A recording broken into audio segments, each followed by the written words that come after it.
afternoon, fans, and welcome to the Hamlin Sports Complex. Hello, everybody, and welcome back to Hamlin Sports Complex. It's game number 4 of the week between the Springfield Drifters and the Corvallis Knights. First home game of the week for the Springfield Drifters, who come in 8-10 overall, facing off against the 14-3 Corvallis Knights. Yesterday, it was a 5-1 victory for the Corvallis Knights, picking up their first win of the series after Springfield blanked the Knights in games number 1 and 2 out in Corvallis at Goss Stadium.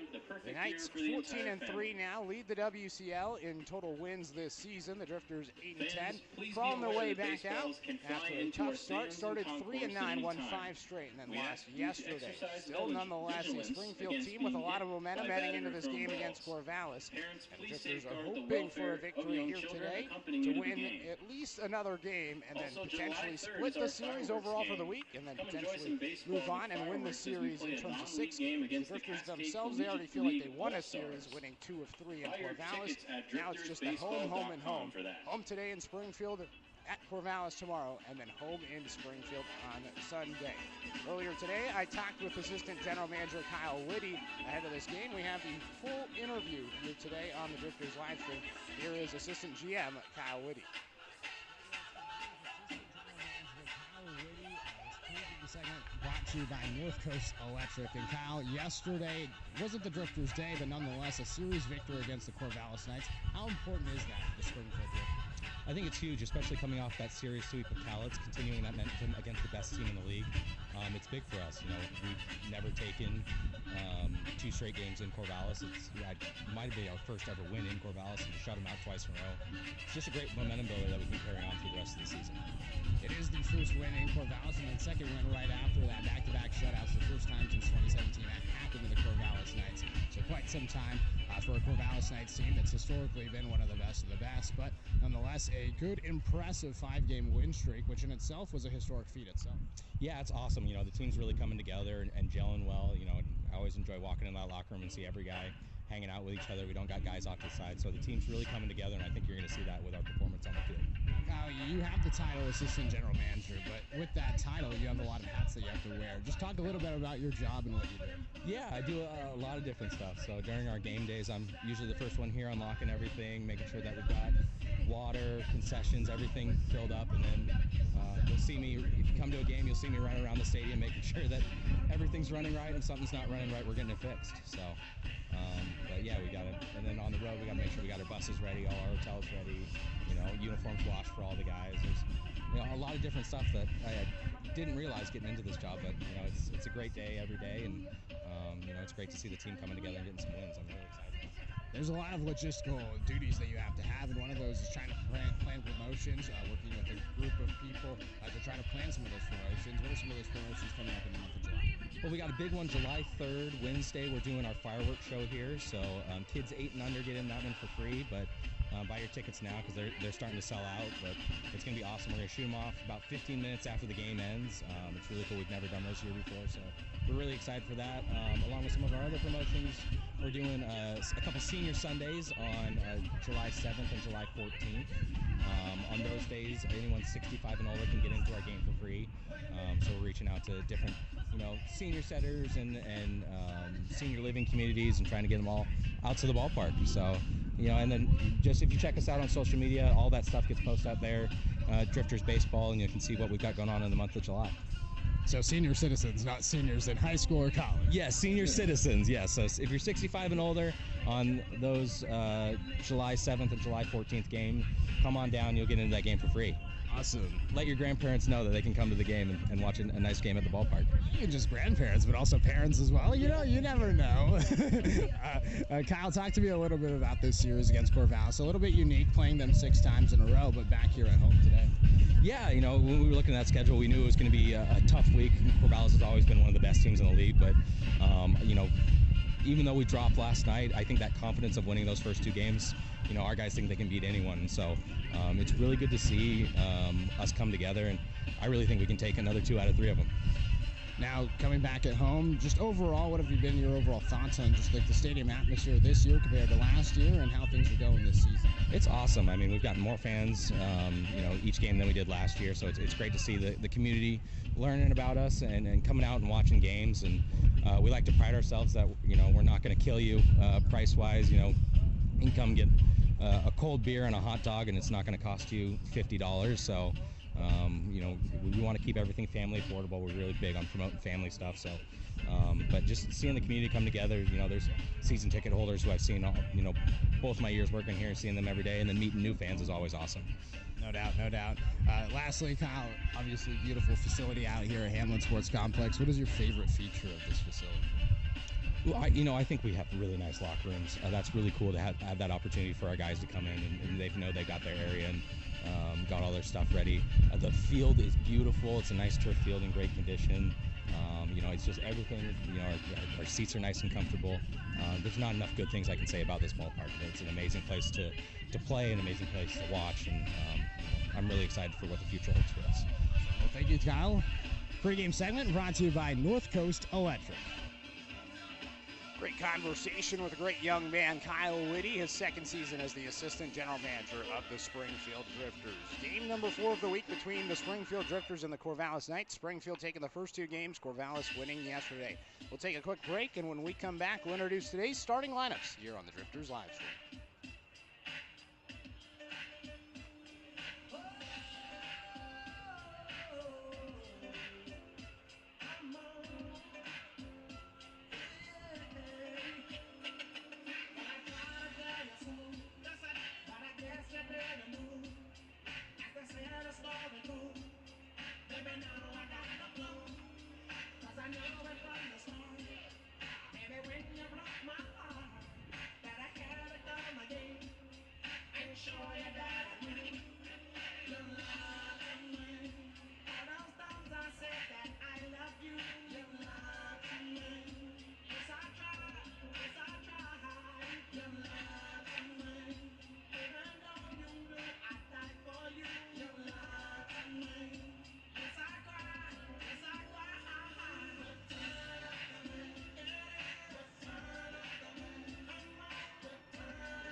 First home game for the Springfield Drifters against the Corvallis Knights in this series. Starting lineup today for the Corvallis Knights. Brandon Cabrera leading things off, the center fielder, followed by Blake Wilson, the shortstop in the 2 spot. Kevin Takeuchi out in left field, batting third. Luke Lavin, the DH, batting fourth. Thomas Ferrogiaro, the third baseman of the 5-hole. C.J. Collier, the two-way player from Pacific, he's batting 6. Kellen Siegel out in right field today, getting the start in right field in the 7-hole. Cole Snido, the catcher, he's going to be batting 8th. And Tai Yukamoto, the second baseman, rounding out the starting lineup for the Corvallis Knights. They'll be facing off against Brady Baltus, the right-hander from New Mexico State University, originally from Portland, Oregon. Getting the start today for Springfield. It was originally supposed to be Taylor Langworthy, but nonetheless, he is not here again, and Brady Baltus is going to get the start today for Springfield. Offensively for Springfield, Ryder Dykstra out in left field, Gage Bruce in center field, Garrett Cooper in right field. In the infield, Elijah Maris at third, Andy Miller the shortstop, Cooper Mullins the second baseman with Mike Zukalis at first base, and Dane Woodcook behind the plate catching. Woodcook currently leading the WCL in batting average entering today's game against Corvallis. So that's defensively how Springfield lines up with Brady Baltus on the mound for the Drifters. James Kramer going to get the start for Corvallis, right-hander from Oregon State University who redshirted this past year in Corvallis. So that is the starting lineup for Corvallis and their starter, James Kramer. Going to take another break, and when we come back, we'll start this game 84 degrees on this Friday afternoon in Springfield. Keep it locked here on the Drifters live stream when we come back after the national anthem.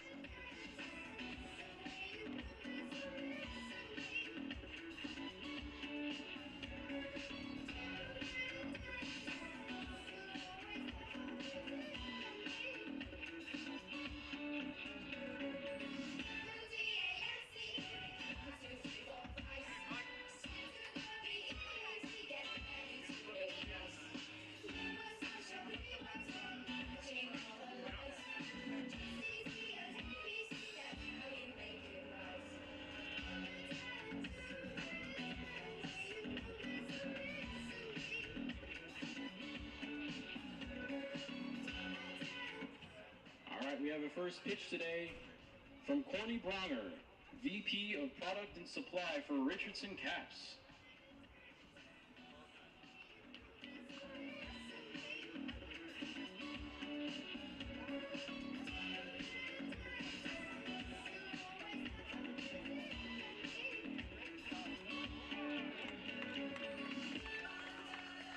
Great job.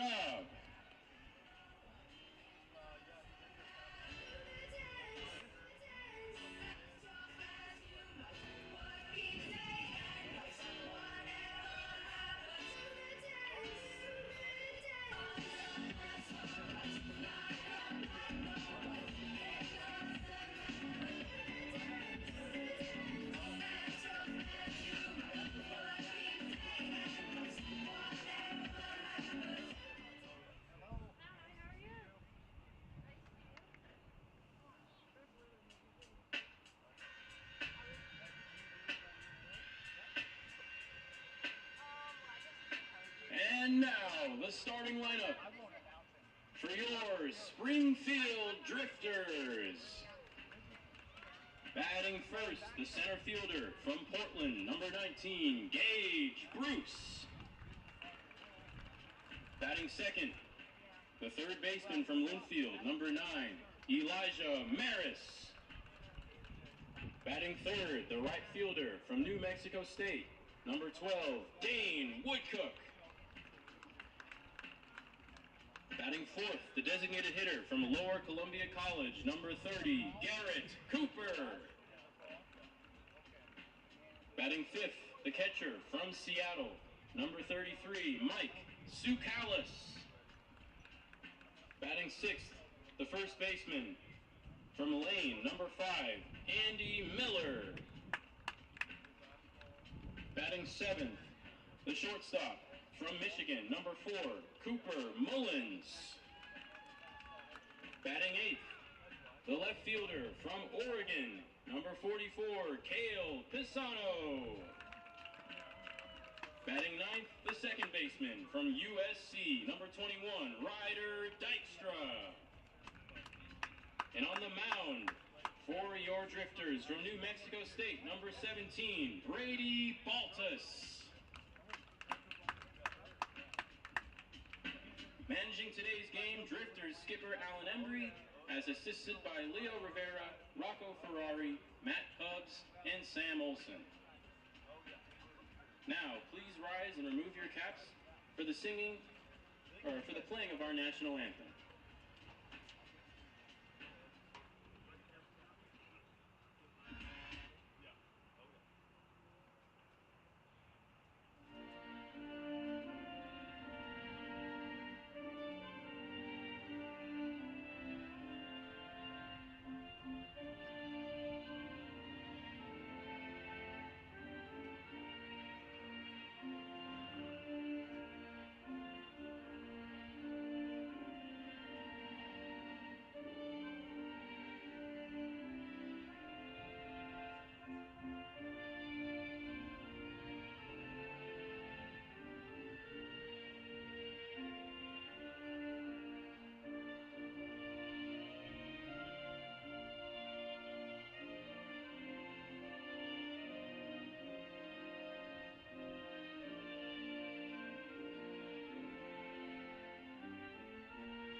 Game number 4 of the week between the Springfield Drifters and the Corvallis Knights. Knight Jarecki working alongside Mike Parker today. Mike's going to have innings 4, 5, and 6. Mike, the voice of the Corvallis Knights, and he'll be there for the middle innings with you. I'm here for innings 1 through 3 and innings 7 through 9 here at Hamlin Sports Complex. A gorgeous 84-degree day, 8-mile-per-hour winds out to the southeast. As the Springfield Drifters 2-1 against the Knights this season. Look for win number 3 against Corvallis. This past week, the Drifters picked up their first series victory in Corvallis against the Corvallis Knights. Picked up victories number 1 and number 2 in club history against the Corvallis Knights out at Goss Stadium. First 2-0, then 6-0 yesterday, a 5-1 loss. Caden Siegel picked up the win for Corvallis. He's now 1-0 with Gabe Howard, the University of Oregon incoming freshman, picking up the loss 0-1. It went 2 hours and 43 minutes.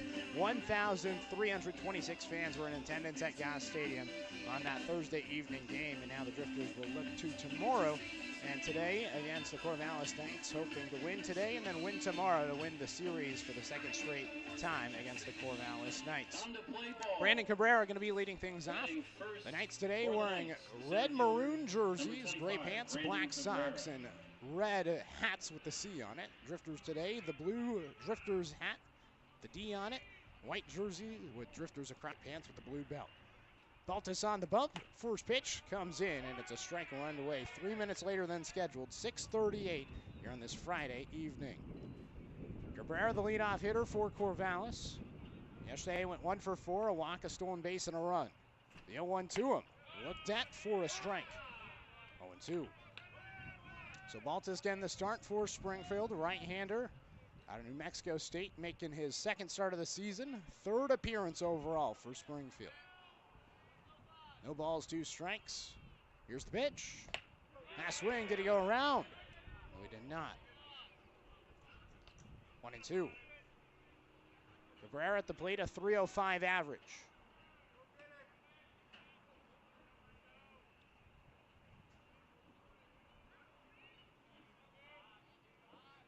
Wind blowing out towards left field as the 1-2.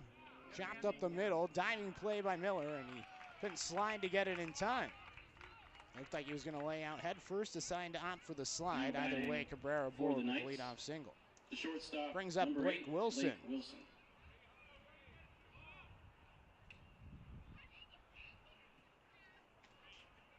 Wilson, the two-hole hitter, the shortstop from Trubaco, California, Canyon, California, 5'10", 175 pounds, a sophomore heading off to the University of Washington. Spent the last season with the Huskies, starting 33 games. Chops the first pitch he sees into the dugout of the Knights, 0-1. Cabrera at first, 7 stolen bases this season, has 7 of the 29 stolen bases for the Knights, which ranks 10th in the WCL. So a quick runner at first in Cabrera, the product from Lewis Clark State College out in Lewiston. High and tight, 1-1.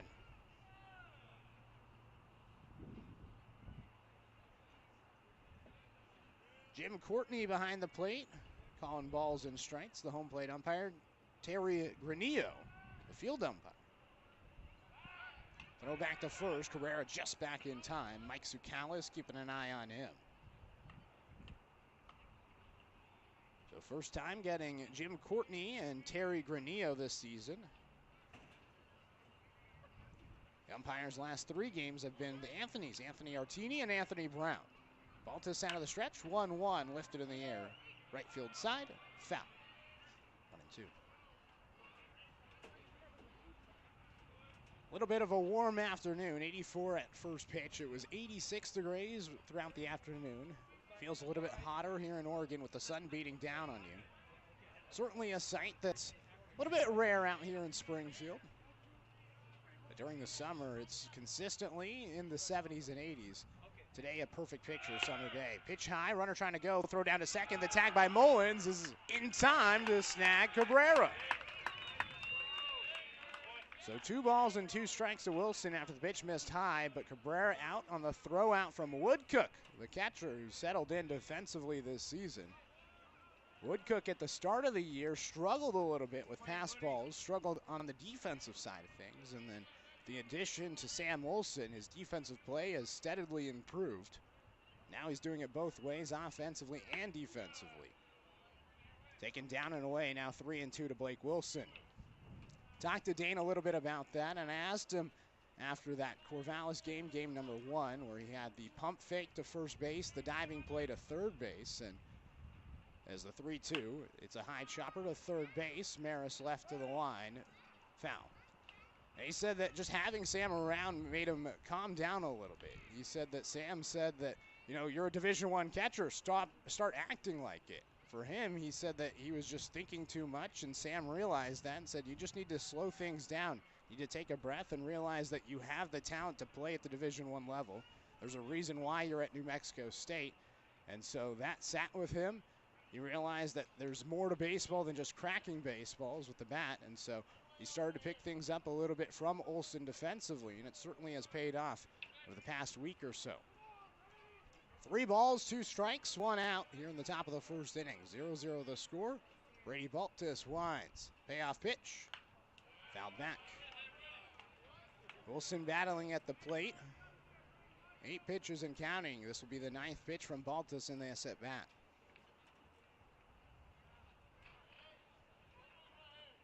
Wilson 5 hits this season. Just his 6th game overall for Corvallis. 3-2 to him. Popped foul.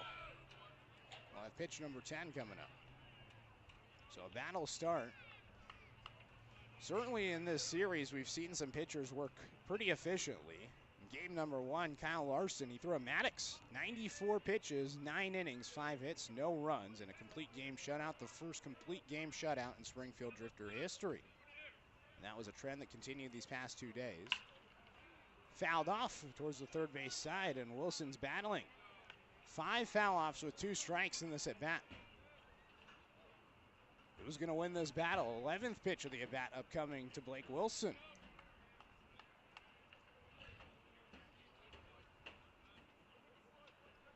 Both Wilson and Baltus take a breath before Baltus gets back on the bump, and Wilson back in the box. Pitch from Baltus. Grounded to the left side, past Miller into left center field. Sprinting over to second and getting in there safely is Wilson, as the tag does not get there. The relay from Bruce to Miller to Mullins. Now batting so Wilson Knights, with his the left speed, fielder able to get from to USC, second. number 23, Kevin Takeuchi. Second hit for Corvallis, 1 out and runner at second after Cabrera led things off with a single and then was thrown out at second on a steal attempt. So 11 pitches and finally a double for Wilson, his second of the season, and it brings up Kevin Takeuchi, leading the WCL in RBIs this season as Kevin swings and misses at a pitch down and away, 0-1. 18 RBIs for Takeuchi this season, 371 the batting average with 3 doubles and 3 home runs. Second in the league in slugging percentage at that as well. Takes down and away, 1-1. Takeuchi hasn't had a home run since June 12th, and in fact this season, Corvallis Knights have 3 home runs on the year. They've all been this guy at the plate, Takeuchi. Wind favorably blowing out towards left field to the right-handed hitters as Takeuchi grounds it towards Miller, the shortstop, takes a crow hop to first, and the foot was on the bag by Sukalis. Able to just stay on and get the stretch to retire Takeuchi. The designated hitter, number 29 from Stanford, Luke Lavin. Brings up Luke Lavin, the catcher. Batting 200, just his 4th game. All 3 games he's played in so far have been in this series. Hits in the last 2, 2 for 10 overall with a double and an RBI for Luke. Plays his baseball down at the farm in Stanford. Baltus out of the stretch with the runner at third, 2 outs in the 0-0 game. First pitch fouled off by Lavin. 0-1. Lavin appeared in 26 games with the Cardinal this past year, hitting .197 with 3 doubles and 7 RBIs. Now spending this summer in Corvallis. Highly rated recruit, number 4 overall catcher in the state of California 2 years ago. Spoils 1 foul, and it's now 0-2. Knights threatening here in the top of the first inning. Scored 5 runs yesterday. Only picked up 3 RBIs. Got a little bit of a break on an error yesterday to snap the scoreless streak. The 0-2 outside, 1-2. It took until the 8th inning to get their first RBI, and then when it rains, it pours. 3 runs in the 8th blew it open from a 2-1 game to a 5-1 game, and by the 9th inning, Drifters kind of felt a little defeated. A lot more into it when it's a 1-run game. 1-2. Just off the edge of the plate, 2-2. Not only that, but Branson Keel, an excellent pitcher for the Knights to close things out. 3 up, 3 down with 2 strikeouts. He has yet to give up a run this season. 2 balls, 2 strikes. Here's the pitch. Just off the edge of the plate again, 3-2. Baltus is working here in this first inning. 19th pitch of the inning upcoming to Luke Lavin.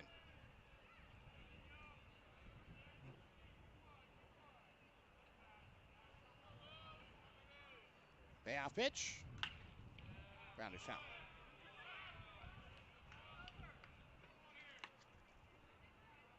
Baltus started his career at Lynn Benton Community College before transferring over to New Mexico State. Across 2 seasons at Lynn Benton, an excellent pitcher throwing over 100 innings. Now returning to the Pacific Northwest. 3-2. Half swing. Did he go around? It doesn't matter. Called strike 3. Jim Courtney rings up Luke Lavin, and that'll do it for the Knights in the top of the first inning. 2 hits, 1 left stranded, no runs, no errors. We head to the bottom of 1. 0-0 the score here on the Drifters live stream. 2 hits, no runs, 1 left on base for the Knights. Score remains 0-0 after 1/2.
0-0 the score here in Springfield. Starting lineup for the Springfield Drifters. Gage Bruce, the center fielder, leading things off, followed by Elijah Maris in the 2 spot.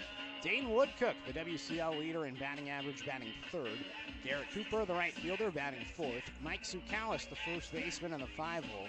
Andy Miller, the shortstop, batting 6th. Cooper Mullins, the University of Michigan product, he's batting 7th. Cale Pisano, his first game as a Springfield Drifter, a highly recruited first baseman heading out to the University of Oregon. He's going to be the DH today, batting 8th. And Ryder Dykstra, the USC incoming freshman, batting 9th. So that is the starting lineup for Springfield. 1 through 9 facing off against James DeCramer, a right-hander from Oregon State University. Throwing his first game in quite some time. In fact, he got injured a little bit towards the end of his high school career out in Scottsdale, Arizona. Missed all of this year after a back injury kept him out at Oregon State. Now his first start since about midway through his senior season. Has a 95-mile-per-hour fastball. A little bit of a slider and a changeup to go with that 95-mile-per-hour heater. Pitching coach Rich Dorman from Oregon State University here today, getting a few throws in front of the press box, watching his young redshirt freshman on the mound in his first start in quite some time. Gage Bruce leading things off for Springfield. The right-handed hitter into the box from the University of Portland. 286 the average this season for Bruce. Kramer lines and fires. First pitch, slider off the plate, 1-0. So 286 for Bruce this season, 6 hits, 2 RBIs. All 6 hits have been singles. Went 1 for 3 yesterday with a start against Corvallis at Goss Stadium. 1-0 to Bruce. Down and away, 2-0. Kramer went to Brophy College Preparatory out in Scottsdale, Arizona. Made 10 starts there and pitched 51 1/3 innings as a junior for that limited senior season. 2-0, jammed up inside. Ricochets off the bat, foul. 2-1. Went 5-2 that junior year with a 3.47 to 1 strikeout to walk ratio. 66 total strikeouts to 19 walks and a 1.64 ERA on the season. 2-1 to Bruce. Cut on and miss. Kramer blows it right past him, 2-2. Bruce's second season with the Springfield Drifters. Spent last year with the club. Missed a little bit of time with a wrist injury and now back for year number 2. Year number 3 of the Springfield Drifters overall. 2-2 high from DeCramer, now full 3-2. Pretty good turnout today on this rivalry game between the Springfield Drifters and Corvallis Knights. One of the larger crowds we've had this season as the crowds have continued to grow here at Hamlin Sports Complex. DeCramer shakes a couple of times, now nods his head. The right-hander winds and deals. Bruce looks at a changeup, and it's called strike 3.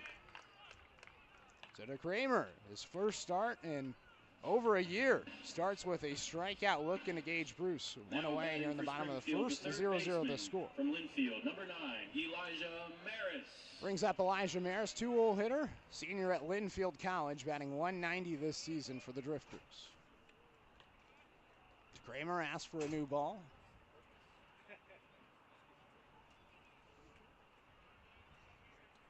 And now gets back on the bump.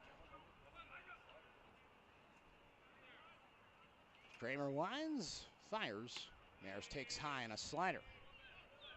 1-0, and just with the instant reaction from myself seeing DeCramer, he has quite some break on his slider. 9 inches of break on the 83-mile-per-hour slider there. Able to shift the speeds with his fastball, and there is that fastball. 94 miles per hour from the right-hander. Jams up Maris, 1-1. Has a spin rate of 22.33, so the ball looking a little bit quicker out of the hand of DeCramer. His parents are in attendance here today. 1-1. Looked at by Maris for a strike. Slider breaks to the outside part of the plate. 1-2. His parents were excited to come to the ballpark today and see their son. traveling all the way from Arizona for this one in Springfield. 1-2 to Elijah Maris. Swing and a miss. Chasing a pitch down and away. Strikeout for DeKramer, his second. 2 away for the Drifters here in the bottom of 1. Now batting for the Drifters, the catcher from New Mexico State, number 12, Dane Woodcook. Brings up Dane Woodcook. Catcher from New Mexico State. No appearances for the Aggies this season, but having a great summer with the Springfield Drifters. Batting .409 this season. First pitch to him, high, 1-0. Leads the WCL in batting average. One of the tops in slugging percentage at .477 with his 3 doubles. OPS at .948. He's a young man on a 2-game hit streak. A lot of multi-game hits in the past 10 as he swings and misses 1-1. Upper outer part of the zone, 94 in that upper outer corner from DeKramer, 1-1. 6 multi-hit games for Woodcook in the past 10 games. The senior catcher fouls it off. 1-2. Went to Willamette High School out in West Eugene. So a local kid playing for the local club. Something we've seen a lot more of this season for the Drifters.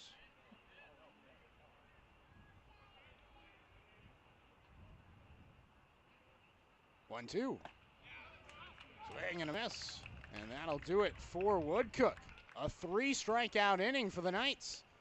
And we'll head on to the second inning. James DeKramer going to work and showing what he's got. The incoming Oregon State Beaver into his first full season after the injury last year. Heading into the second, 0-0 the score. And the Drifters live. Visit our concessions located inside our ballpark down the first and third baseline. Or visit our candy shack next to the third base entrance.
The second inning, it is 0-0 here at Hamlin Sports Complex. Knight Jarecki working with Mike Parker this afternoon. Mike going to have innings 4, 5, and 6 here on the Drifters live stream.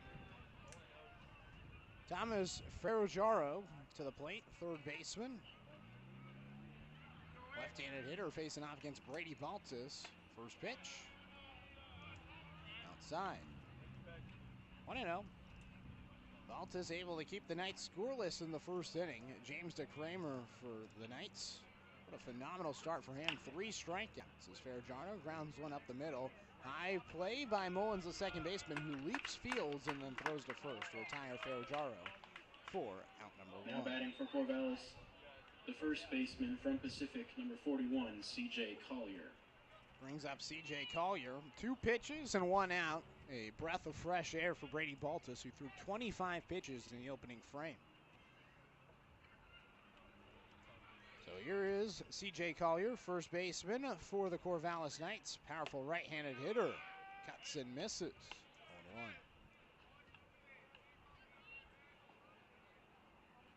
Collier from Pacific University, originally from Gilroy, California, the garlic capital of the world. The 0-1. Looked at, low and away. 1-1.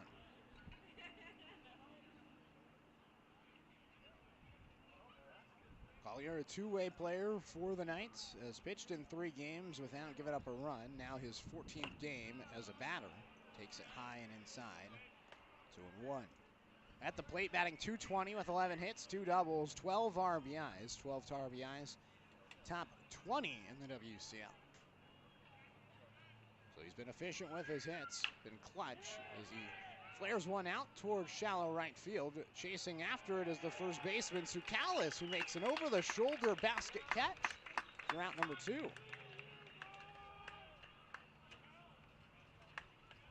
Now batting the right fielder from Lynn Benton, number 9, Kellen Siegel. Brings up Kellen Siegel, right fielder. 6'2", 195 pounds from Lynn Benton Community College.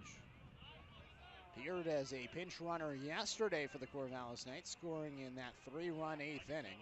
Now getting his first start in the field as the right fielder. Takes the first pitch from Baltus, 86 miles per hour, 0-1. So Brady Baltus, right-hander from Portland, going to work. The 0-1. Popped foul behind the plate, 0-2 to Kellen. Kellen, the younger brother of Caden Siegel, who won the game yesterday. Caden, 3 innings pitched, 2 hits, no runs, no walks, and no strikeouts. Did a great job in innings 6, 7, and 8 yesterday for the Knights. Keep the Drifters scoreless and keep the Knights in front. There's a soft dribbler up the first base line. Baltus can't get to it. And that allows Siegel to reach first base safely. Wasn't the hardest hit ball, but a ball that just found its way up the first base line, kind of in no man's land. And Baltus didn't get to it. Went off his mitt and eventually into foul territory. Going to go as an infield single. 3rd hit for Corvallis. And it extends the inning, a little bit of a 2-out rally of sorts for the Knights, which is what they used yesterday in the 2nd inning.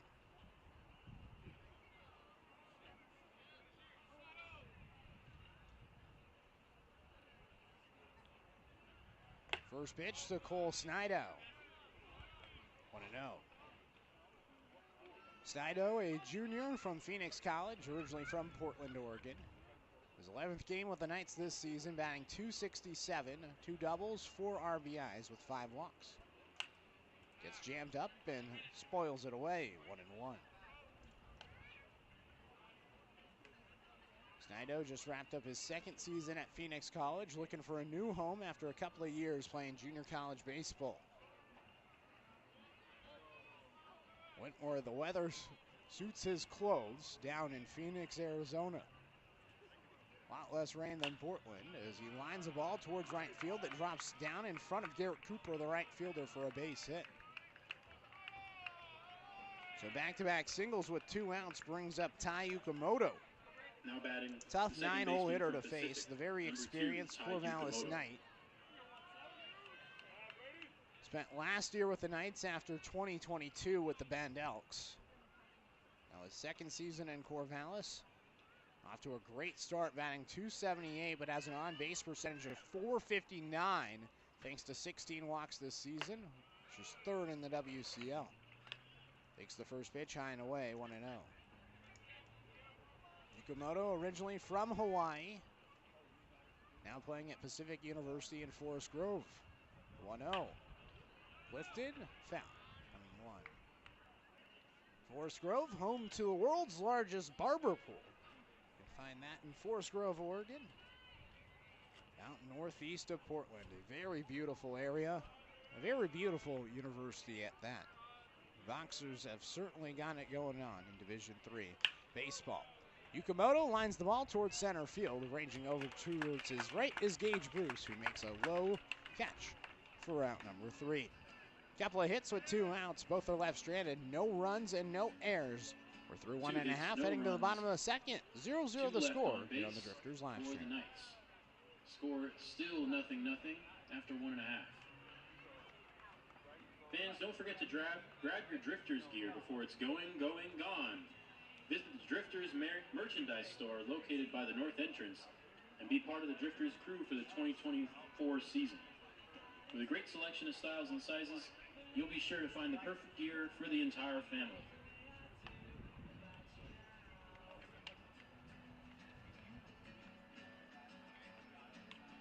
Backbeat, the word is on the street that the fire in your heart is out. I'm sure you've heard it all before, but you never really had a doubt. I don't believe that anybody feels the way I do about you now. And all the roads we have to walk are winding, and all the lights that lead us there are blinding. There are many things that I would like to say to you, but I don't know how. Because baby, you're gonna be the one that saves me. And after all,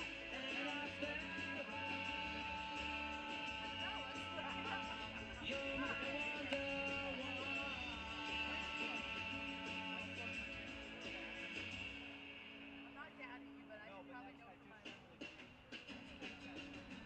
Today was gonna be the day, but they'll never throw it back to you. By now, you should have somehow realized what you're not to do. Bottom of the second inning, 0-0 the score. Batters 4, 5, and 6 due up for the Drifters after James DeCramer had a 1-2-3 first inning The right fielder from Lower with 3 Columbia, number strikeouts. 30, It was Garrett impressive stuff for Cooper. DeCramer, who finished with 14 pitches, 3 strikeouts in inning number 1. Now the right-hander, heading into his second year at Oregon State, goes to work against the Springfield Drifters team. 9th in the WCL with a .249 batting average. First pitch to Garrett Cooper is fouled away. 0-1 to the left-handed hitter from Lower Columbia College. Cooper, a sophomore at LCC North. There's LCC South, Lane Community College, and then LCC North, Lower Columbia College. High, 1-1. Lower Columbia out in Longview, Washington, playing at historic David Story Field, where the Cowlitz Black Bears play their home games. Cooper, a .326 hitter this season for the Drifters. Second on the team. Takes it outside. 2-1 from DeCramer. Cooper, 14 hits, all singles this season. 3 multi-hit games this year. Third on the team with 7 RBIs. Flares one towards center field. A few steps in for Cabrera, who makes the catch for out number 1. Now batting, the first baseman from Seattle, number 33, Mike Tsoukalis.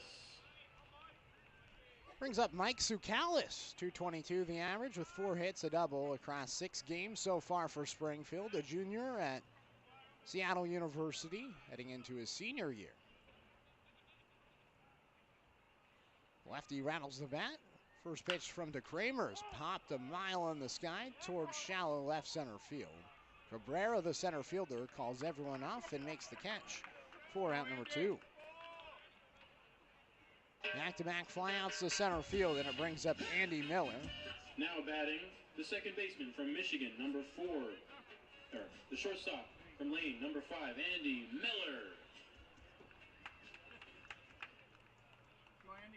So here's Andy Miller. His dad is in attendance once again.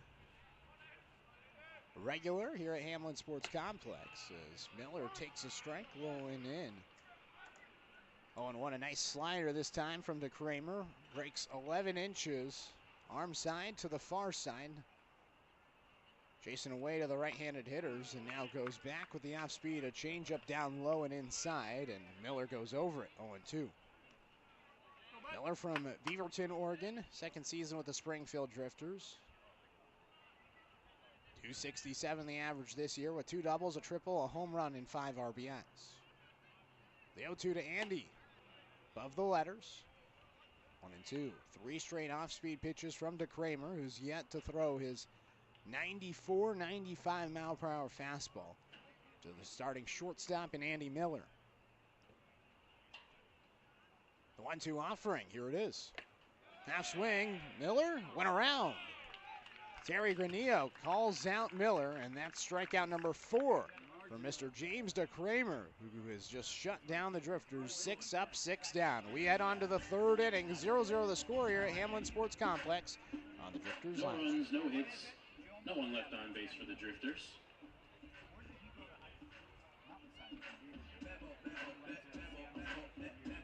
What's up, Drifters fans? I'm on the field with Braylon and Easton. Braylon, how old are you?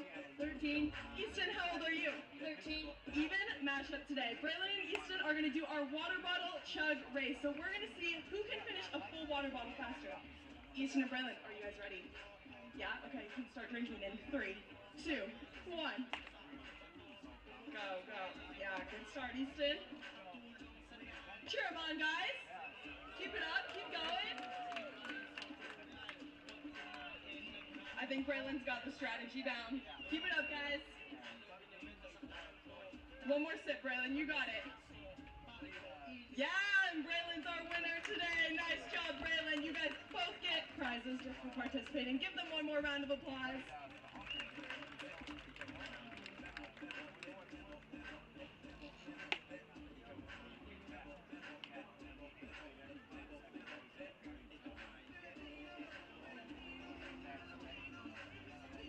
Top of the 3rd inning, 0-0 the score.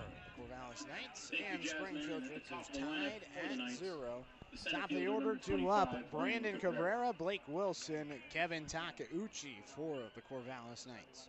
Brady Baltus, 40 pitches through the first 2 frames. Has allowed 4 hits but no runs. The right-hander lines, fires, ground ball to 3rd. Maris just left of the line. Fields it foul. Brandon Cabrera, a single, his first time up. Tried to steal second base, but was thrown out by Dane Woodcook, the catcher for the Springfield Drifters. Part of a 2-hit first inning for Corvallis. In fact, the first 2 innings, the Knights have had 2 hits. But left 2 on base last inning. 1 on base in the first. Yesterday, it was 13 left on base for the Corvallis Knights in the 5-1 victory against Springfield. The 0-1 from Baltus. Line to left field, and it drops down 1 hop in front of Ryder Dykstra, who spins on the fielding play and throws it in to keep Cabrera at first. Cabrera now 2 for 2, a multi-hit game for the center fielder, and it brings up Blake Wilson. Wilson had the at-bat of the game so far. 11 pitches, fouling off 5 with 2 strikes before eventually depositing 1 into right field. Right-handed hitter with that double. The runner at first. First pitch. Going past him by Baltus. 1-1. Corvallis Knights, a team that has a very strict regimen in terms of their warm-up routine. Talking to some of the players for the Drifters yesterday, knowing some of those players on the Knights, and they were saying the pitchers yesterday got to the park at around 12 o'clock. Throw back to first, in there safely is Cabrera.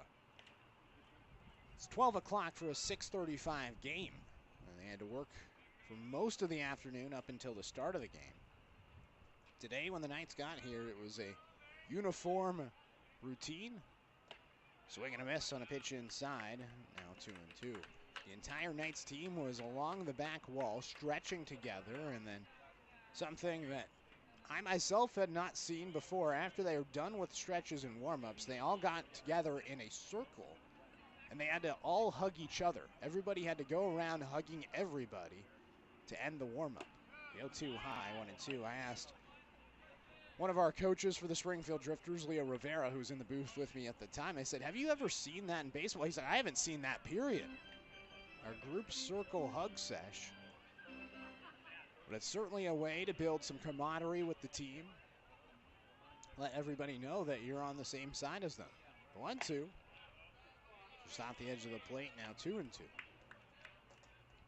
But I mean, hey, if that's what it takes to win 7 straight WCL championships, maybe the Drifters need to do a little bit more of that. The Knights have won every single WCL championship since 2016.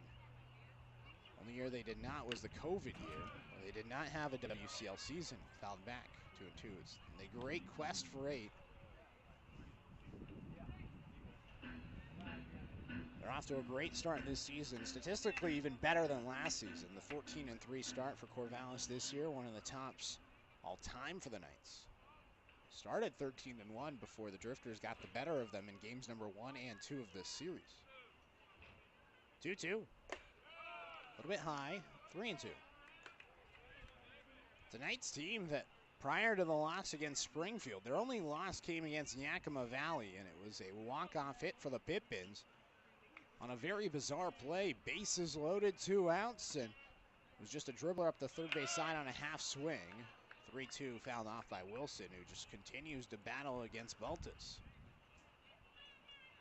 It was a 3-2, or full count, bases loaded situation for the Pippins, and ultimately it was a half swing on a pitch inside that just somehow found its way down the third base line. There was no play for any Knights player, and Pippins walked it off. That was the only loss prior to the 2 shutouts for the Drifters, as Wilson lines the ball into center field. Back-to-back singles to start for the Knights. Rare moves over to second. We'll see if Tevin Takeuchi is going to bunt here in this situation. The Knights 4th in the WCL in sacrifice hits, a team that is consistently selfless. Something that Brook Knight and the Corvallis Knights pride themselves on is their selflessness. And now Matt Hubbs out to talk things over with Brady Baltus. So Hubbs, the new addition to the coaching staff. A little bit of a pitching coach of sorts. Today it was pitcher day for the Springfield Drifters. I had to go and take photos of every single person, every single player, at least, and a few coaches. Alan Embry, he didn't want a photo, but Rocco Ferrari, Leo Rivera, they all wanted photos. Matt Hubbs did too. After getting Hubbs' photo, I just joked with him and I said, you know, it looks really good. He's like, yeah, how good? I said, I think this could be your next LinkedIn profile picture. That's what I like to hear. He was one that had a little subtle smile. A lot of the players, that was their biggest question. Do I smile? Do I not smile? Said, you know, a lot of players are smiling, but if you want to act tough, you can act tough. It's whatever you want. But I will say a majority of the players do and did smile. So after the conversation, Takeuchi shows bunt, bunts it up right towards Baltus, the pitcher, who makes the catch. Out number 1, a big first out. Takeuchi couldn't get the bunt down, instead pops it up. And now the Drifters a double play away from ending this inning scoreless once again. Luke Lavin, though, to the plate, the DH. Struck out looking his first time up. Was rung up for the final out in the first inning. He had a runner at second and Wilson in that situation. Cabrera at second this time with Wilson at first. Miller, the shortstop, covering at second as the first pitch whistles wide, 1-0.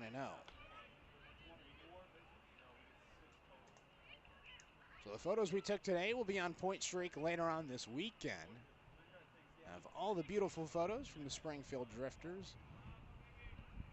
Very fun little picture day. 1-0, chopper up the middle. This could be 2. Mullensfield shuffles to Miller for 1. The throw to first, it's a double play.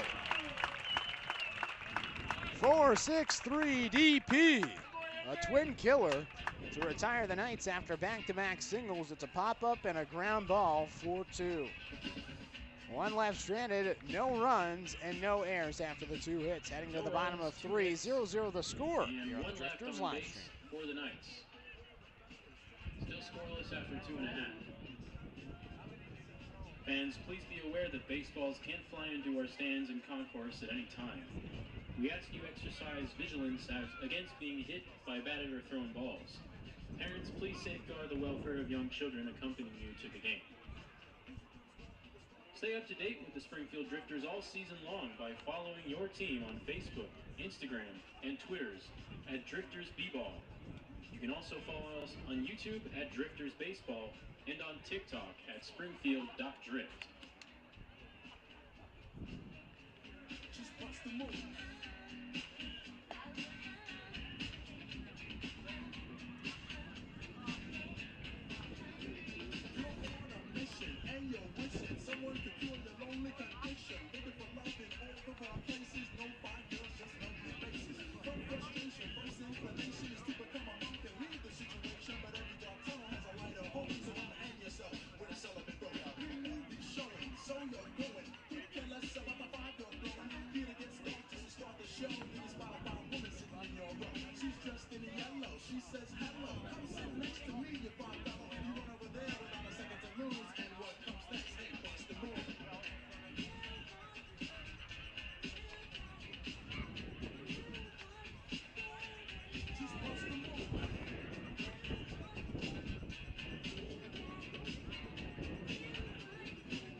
New pitcher for the Corvallis Knights, a 6'2" righty from Cal State Northridge, a sophomore, number 35, Lucas Casey.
Batting for the Drifters, the second baseman from Michigan, number 4, Cooper Mullins.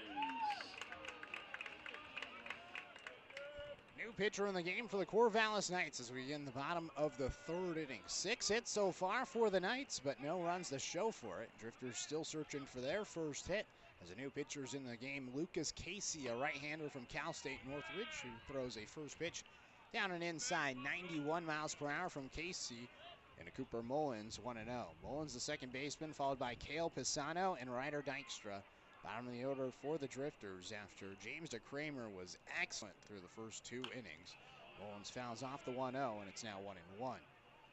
DeCramer 2 innings pitched, no hits, no runs, no walks, 4 strikeouts, and he only threw 23 pitches. Talk about efficient. 14 pitches and 3 strikeouts in the first inning, added another strikeout, and a total of 3 outs on 9 pitches in inning number 2. 1-1 to Mullins. Down and away, 2-1. Mullins, the second baseman from the University of Michigan, batting .250 this season for Springfield. 2 hits, 8 at-bats, couple of walks, 400 on-base percentage.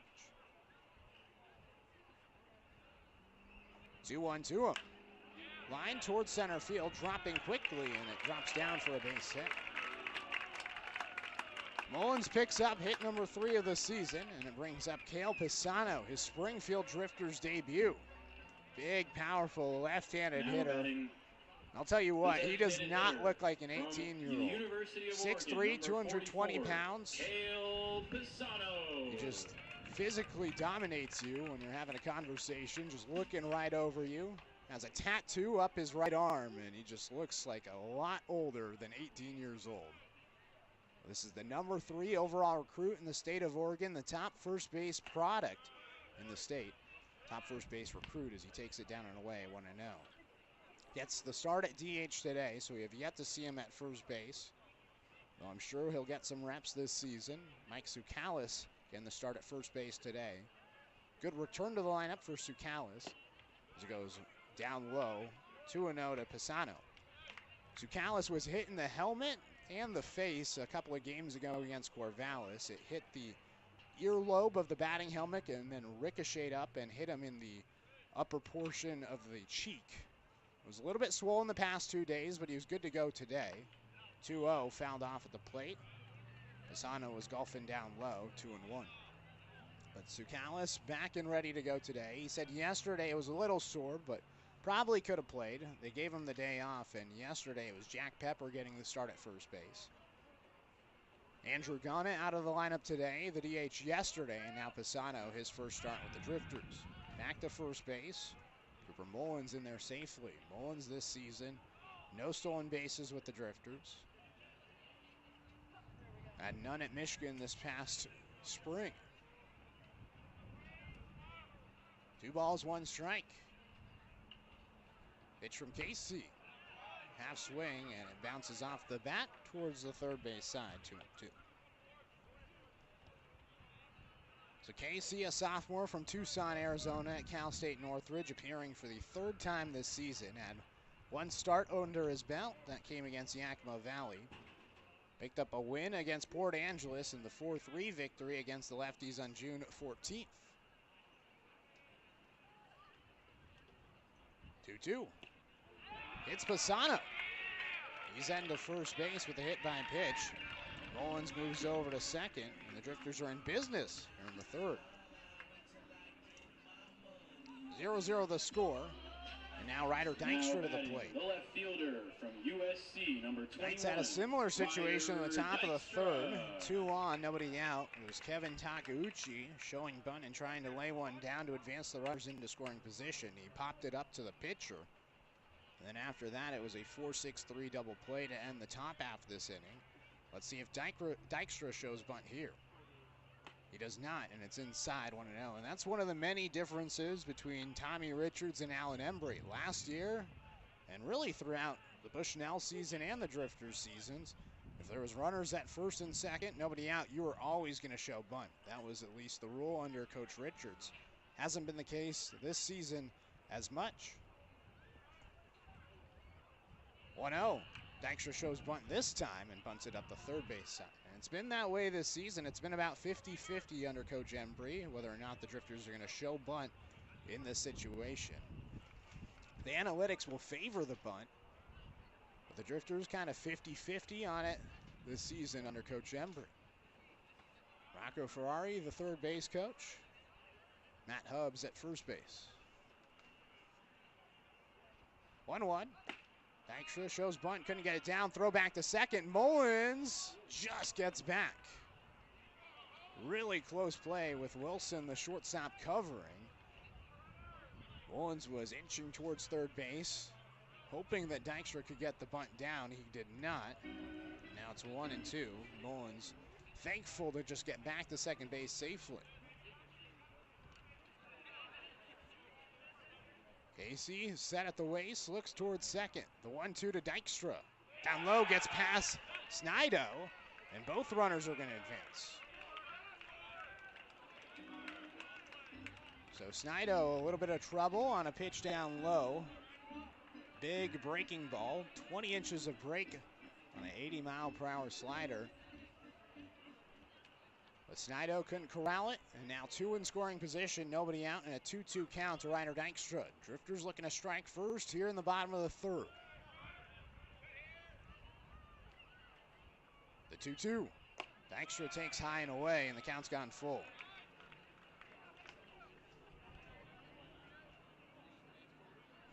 Dykstra at 207, 6 hits, 7 walks this season. Also has been hit by a pitch 4 times, the on-base percentage at .425.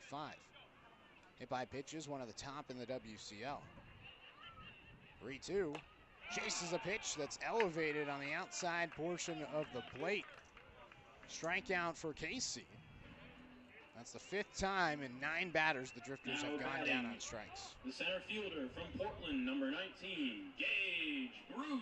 Brings up Gage Bruce, who was strikeout victim number 1 to James DeCramer. Part of that 1-2-3 first inning with 3 strikeouts for DeCramer, right-hander at Oregon State. Still, though, 2 in scoring position, just 1 out as Bruce takes outside 1-0. And striking out's been something that the Drifters done a fair share of this season. 2nd most strikeouts in the WCL this season.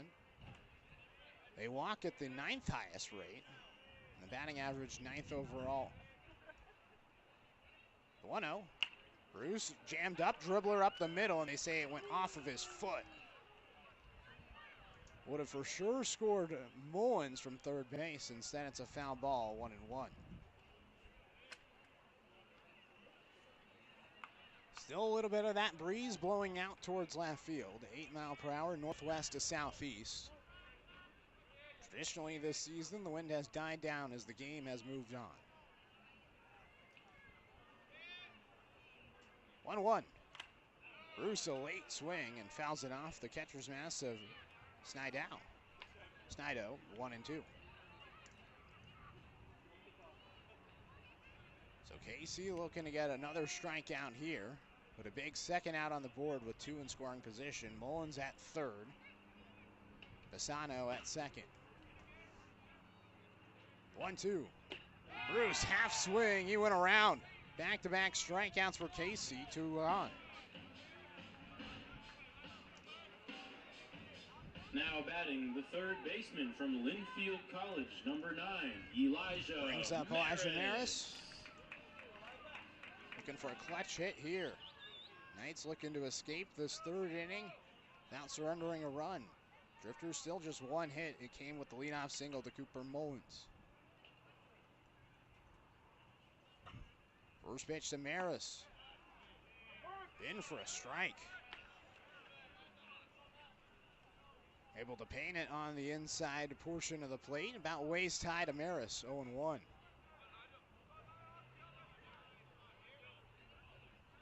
Maris had a 2 RBI hit in game number 1 of the week. The 0-1, dribbler foul.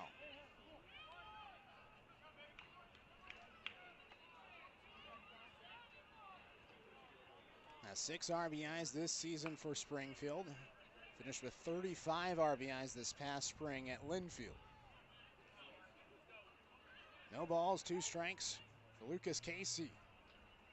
He's up to now 6 strikeouts on the season to just 3 walks.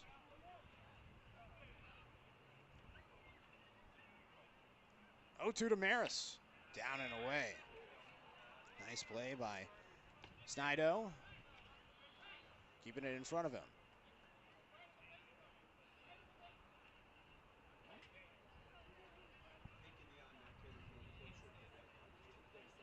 They're saying that Dane Woodcook is too close to the plate in the on-deck circle. Trying to get a little bit closer to home plate, maybe keeping an eye out on Casey, trying to get an advantage of sorts. Terry Granillo had none of that. 1-2. Maris just gets a piece of it and fouls it off. It's the first time I've actually seen that happen in a game in the summer in the WCL. Mike, have you ever seen that happen? Well, a few times. It's odd. It is an odd phenomenon to see it called. Not very often, but yes, over the years I've seen it a few times. 1-2, end up foul. Yeah, and you know, sometimes it's gamesmanship. The umpire in this case, as you said, Terry Granillo, moved him over a few feet towards the Drifters' dugout. But I've seen coaches from other teams even at times demand that base coaches get within the lines of the box, which, to me those lines are usually there to tell you where not to stand. But sometimes those rules are enforced. Thank you, Mike. The 1-2 to Maris. Swing and a miss, a strikeout. Casey gets 3 straight strikeouts with 2 in scoring position to keep it scoreless through 3. You just heard Mike is going to have a lot more to talk about. Innings 4, 5, and 6 going to Mike Parker. The other half of this break here on the Drifters live stream. 0-0 after 3.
Now batting. 0-0 the score as we begin the fourth inning for innings 4, 5, and 6. Here is Mike Parker, the great voice of the Corvallis Knights. Knight, thank you. It's an honor to be here with you at beautiful Hamlin Sports Complex. Through 3 innings, the Knights, no runs, 6 hits, no errors. The Drifters, no runs, 1 hit, and no errors. Brady Baltus going to work in the top of the 4th inning. The Knights with 2 hits in each of the first 3 innings and have come up empty. Good work by Baltus to keep the score 0-0. The first pitch is in there for a strike. Thomas Ferraggiaro, the 0-1 pitch missing, and the count 1-1. The Knights again with 2 hits in each of the first 3, but unable to get on the board. Good series, very competitive baseball. Great to have you with us here in Springfield. The fly ball to left field. Ryder Dykstra is right there to haul it in. Ferraggiaro had grounded to second in his first at-bat. He flies to left to open the 4th. Run away, and C.J. Collier will be the hitter. He popped out to the first baseman, Mike Tsoukalis, in the 2nd inning. Brady Baltus working with Dane Woodcook. Tsoukalis at first, Cooper Mullins at second, Andy Miller at short. Just had the pleasure of meeting Andy's father a few minutes ago, right below our vantage point. Joe Miller making the trip down from Beaverton. The pitch to Collier, a high pop-up on the right side. Cooper Mullins calls and makes the catch near the bag. Quickly 2 down in the top of the 4th inning. And Kellen Siegel, who had an infield single in the 2nd, comes to the plate. No score, top of the 4th inning. Andy Miller, the shortstop. Elijah Maris at 3rd for the Drifters. Ryder Dykstra in left. Gage Bruce in center. Garrett Cooper in right. Brady Baltus to the plate. Fastball in there for a strike to Siegel. 0-1 the count. The Knights with 2 hits to open the game and nothing to show for it. 2 2-out hits in the 2nd came up empty. 2 base hits to open last inning and again saw a 0. This time they're going to go 1-2-3. A comebacker fielded by Baltus. Underhands to Tsoukalis, and it's a quick bit of work this time around for Brady Baltus, retiring the Knights in order. We go to the bottom of the 4th on a warm night in Springfield. The Knights nothing, the Drifters nothing on the Springfield Drifters live stream. 0-0.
We go to the bottom of the 4th inning. Still no score. Well-pitched ball game. Brady Baltus has gone all the way for the Springfield Drifters. The Corvallis Knights with a much-anticipated first appearance by redshirt freshman James DeCramer out of Brophy Prep in Scottsdale. And James did not disappoint. It's been a long time between outings. And Kramer, with his pitching coach who recruited him out of Brophy Prep, Rich Dorman, in the ballpark. Rich was very impressed, as we all were, with what James did through 2 innings. He really looked good in his 23 pitches. Now, a little bit of trouble last inning for James's successor, who's on the hill, Lucas Casey, who allowed a base hit and hit a batter to open the frame and then worked his way out of it. However, here in the bottom of the 4th, the first pitch that he throws nicks Dane Woodcook, who heads down to first base. So a hit batter to open the bottom of the 4th in this scoreless affair. Garrett Cooper steps in, first ball swinging, a fly ball to left. Kevin Takeuchi started in, then drifts back a little bit to make the catch. What wind we do have is blowing in that direction, and we could see it push the ball a little bit to left field. Takeuchi makes the play. One gone in the bottom of the 4th, and Mike Tsoukalas, who flied to center field in his first at-bat, will be the hitter. Lucas Casey and Cole Snido, the Knights battery. C.J. Collier at first, Ty Yukamoto at second, Blake Wilson at short, Thomas Ferragaro at third. The pitch to Tsoukalas, fastball in there for a strike. Kevin Takeuchi in left, Brandon Cabrera in center, Kellen Siegel in right. Ty Yukamoto, the second baseman, will be my interview guest for tomorrow's game back at Goss Stadium at Coleman Field after his big game last night. There goes Woodcook. The pitch misses. The throw to second is in time for the out. Good tag by Blake Wilson on Dane Woodcook, attempting to steal. The pitch was a called strike, evidently. Now the count goes to 1-1. It was outside and taken by Tsoukalas. So it was not a hit and run, a straight steal attempt, and a good play by Snido, throwing to Blake Wilson for the second out of the inning. 1 ball and 1 strike to Tsoukalas. Changeup swung on and missed, and the count 1-2. No score, bottom of the 4th inning. Garrett and Darcy are in the house tonight, making the trip over from Hilo. Garrett is an assistant coach at University of Hawaii Hilo. The 1-2 pitch swung on and missed for strike 3, and so it was a real pleasure to get to meet Garrett and Darcy last night. Ty Yukamoto will be the subject of our pregame interview, and he'll be up when we go to the 5th because the 1-2 pitch to Tsoukalas swung on and missed for strike 3. A hit batter to open the inning, but Lucas Casey faces the minimum. We go to the 5th in this well-pitched ball game. The Knights nothing and the Drifters nothing on the Springfield Drifters live stream.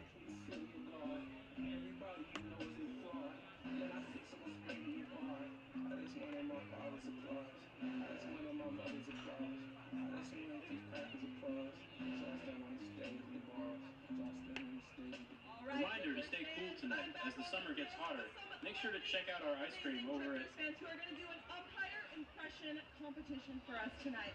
So they're each going to go and call someone out in the most dramatic, best possible way that they can. And then we're going to need your guys' help to pick the winner. Are you guys ready? Okay. What is your name? Gabe. Gabe, please give us your best impression of an umpire. You're out! Pretty good, not bad, okay. What is your name? Silas. Silas, give us your best impression. You're out. Okay, not bad. What is your name? Killian, please give us your best impression of someone saying out. You're out.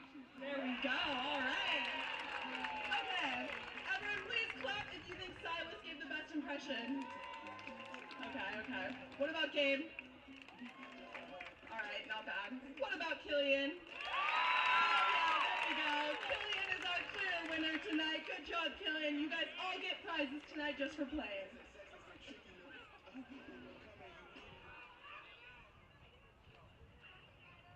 Thank you, Jasmine.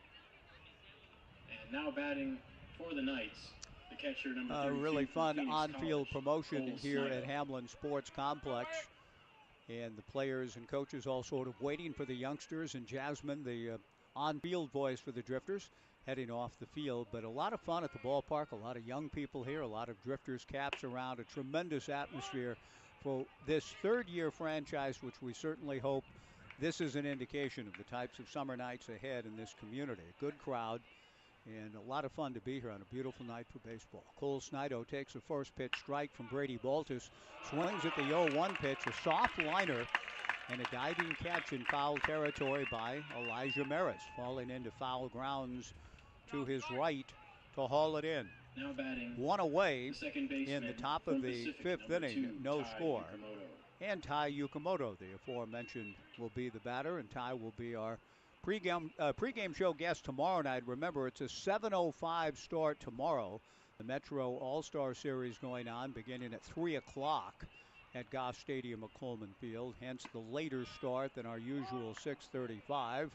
So we'll have that pregame interview with Tai at around 6:55 tomorrow night. Yukamoto takes a strike. Tai flied to center field. He hit the ball hard. The Knights had 2 hits in each of the first 3 innings. But since the base hit by Blake Wilson, 6 straight retired, including a double play in the mix, so 7 outs recorded in a row by Brady Baltus. The strike 1 pitch to Yukamoto, foul to the left and out of play. No balls and 2 strikes. Baltus delivers up and away. 1-2 to Yukamoto. Brandon Cabrera on deck. A picturesque ballpark. I love the setting here. With Spencer's Butte prominent in the background. Page and Parker Dorr were telling me that they walked it with their sister Abby early. I can't remember when exactly. They didn't give me the date, but Rich was here with Page and Parker, and they said that Abby complained the whole walk up Spencer's Butte and then raced them down the butte and won handily. A pop up to second. Cooper Mullins is right there to make the catch. Now 2 down. But with beautiful Spencer's Butte in the background and all of the trees and at the intersection of Pioneer Parkway and Centennial Boulevard. Centennial becomes Martin Luther King Jr. Boulevard as you head west towards Autzen Stadium and PK Park. But it is a great setting, and I'm just really glad to see that much bigger crowds than what I saw here 2 years ago and last year. It's beginning to catch on, and I saw a lot of Drifters caps on the heads of the fans as they were coming in. Brandon Cabrera takes down and away from Brady Baltus, who's suddenly in a groove now. The 1-0 pitch is in there for a strike to Brandon, who's 2 for 2. Singled in the first, singled in the third. We're still scoreless in the fifth. The 1-1 pitch, good fastball, a little bit off the plate, but chased by Cabrera, and Brandon now down in the count. 1 ball and 2 strikes. So dash for cash tomorrow night. So it'll be well worth the wait and the later start. The kids in the middle of the game will be on the field dashing for cash. Always a big hit. And it's fun to watch the kids scramble about, a little bit of the Magic Christian kind of feel, breaking ball down and away in the count 2-2. And that's a reference that Stash Jarecki might understand, the final scene in the Magic Christian. The 2-2 pitch chopped foul. Now, I don't know, Stash, Knight's father, the editor of The Price is Right for 13 years. Knight's grandfather and Stash worked for CBS television for many years. So whether or not the Magic Christian, the film with Peter Sellers and Ringo Starr, ever came into their world, I don't know. But there's a great scene at the end of the Magic Christian with people dashing for cash, but not really dashing, working their way through a vat of everything miserable in the world to get their hands on cash. It's a lot cleaner event tomorrow night at Goff Stadium at Coleman Field than it was in the Magic Christian. The pitch hit foul off to the right and out of play. 2 balls, 2 strikes, 2 down, no score in the fifth. It's not a great movie, but Sellers, Guy Grand, there are moments of brilliance as always in anything Peter Sellers did. 2 balls, 2 strikes, 2 outs, no score. Baltus delivers just outside, good take. The pitch that he chased earlier, Brandon takes here to run the count to 3-2. Blake Wilson on deck, and Blake is properly spaced away from the right batter's box near his dugout. The 3-2 pitch off speed, a little looper to shallow left. Andy Miller backs up. Andy makes the catch, and it's another 1-2-3 inning for Brady Baltus, getting better You get bigger as you go, says Coburn. Brady Baltus getting better as he goes. And we go to the bottom of the 5th. The Knights nothing and the Drifters nothing on the Springfield Drifters live stream. Left aboard, and the score remains scoreless.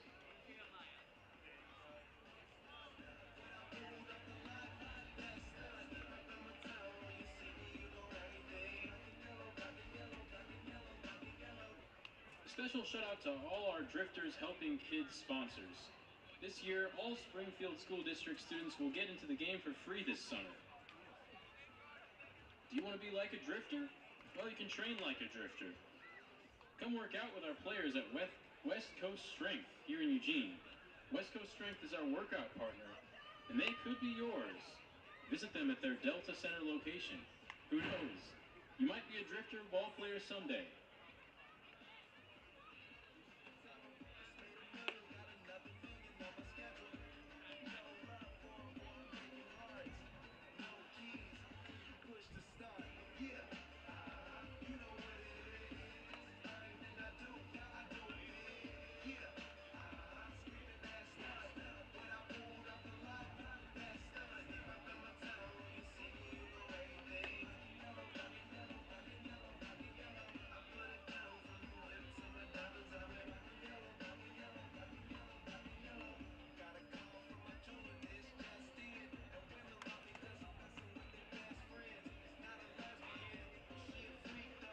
Now pitching for the Knights, a lefty 5'8" junior from Umpqua Community College, number 16, Dominic Tatone.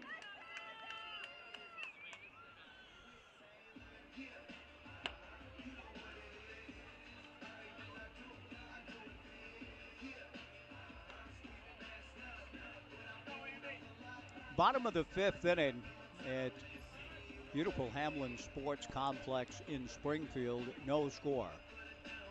Dominic Tatone, the pride of Roseburg High School, Umpqua Community College, and recently committed to Western Oregon, takes over on the mound for the Knights to face Andy Miller.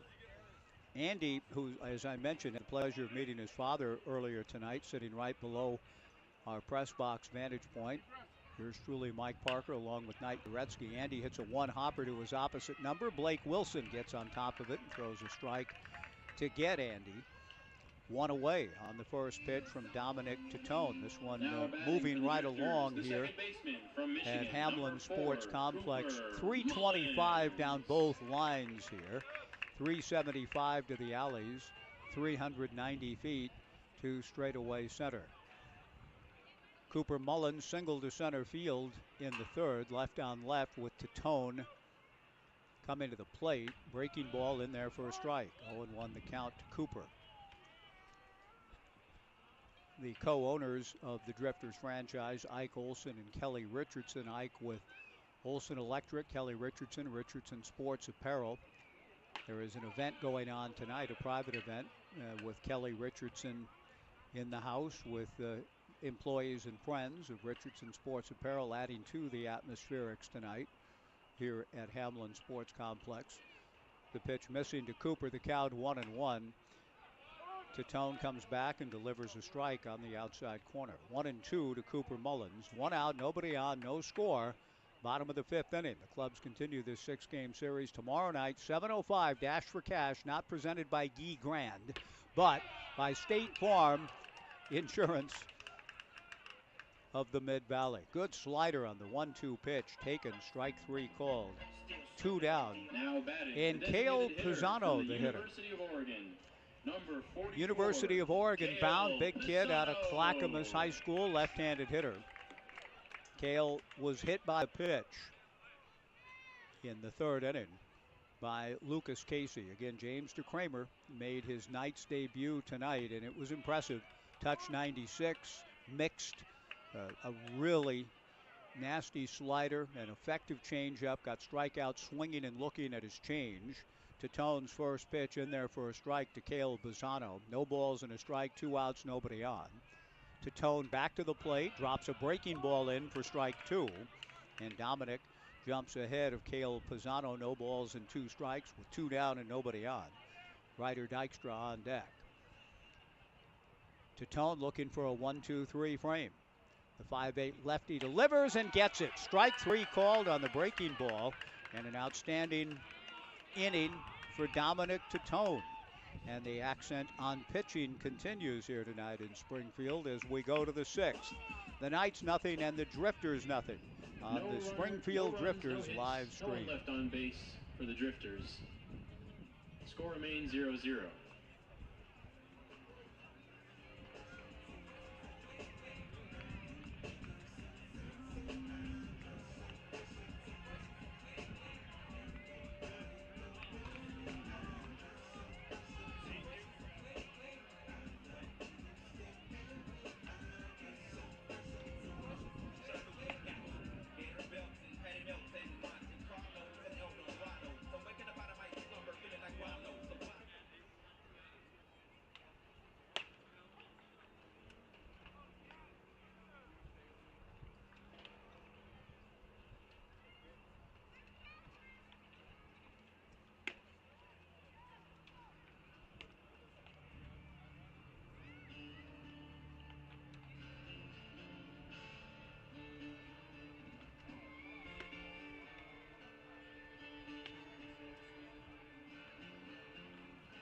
Now pitching for the Drifters, a 5'10 right-handed pitcher from Chemeketa Community College, a junior, number 2, Tyler Bittinger.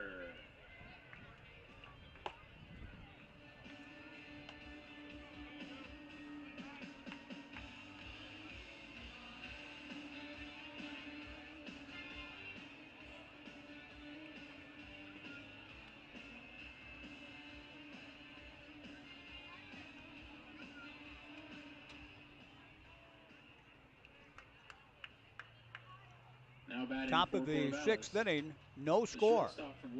The Knights will try to change that with Blake Wilson, Kevin Takeuchi, and Luke Lavin coming up against the new pitcher for the Drifters, Tyler Bittinger, who just recently committed to Bushnell, and this is where Bushnell University plays its home games. So he will be very comfortable going into the fall with Bushnell, formerly Northwest Christian College, the only athlete I remember from my era, not so long time ago, the great Chuck Catter. First pitch in there for a strike. Chuck was an outstanding basketball player out of Willamette High School and then very good for NCC as we knew it in the day. The strike 1 pitch missing and the count 1-1.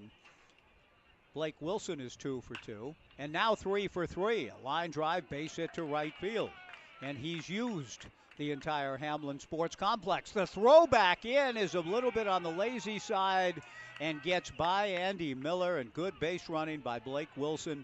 He takes second base. Garrett Cooper's throw didn't have much on it. Now batting the left and fielder from USC, the ball kind of Kevin dived Takeuchi. away from Andy Miller into shallow left field. And alertly, Blake Wilson takes second on the error on Garrett Cooper. So the Knights with an opportunity now with their 7th hit. They've had plenty of scoring chances, but Brady Baltus had settled in since giving up consecutive base hits in the 3rd inning. The Knights had not had a base runner. But now here in the 6th, the leadoff single and an error. Kevin Takeuchi, the batter. Kevin was asked to bunt and popped up. He swings here, and it's a fly ball to deep right center field. This will get Blake Wilson moved. Gage Bruce makes the catch, and Wilson goes to 3rd. So a productive out for Kevin Takeuchi.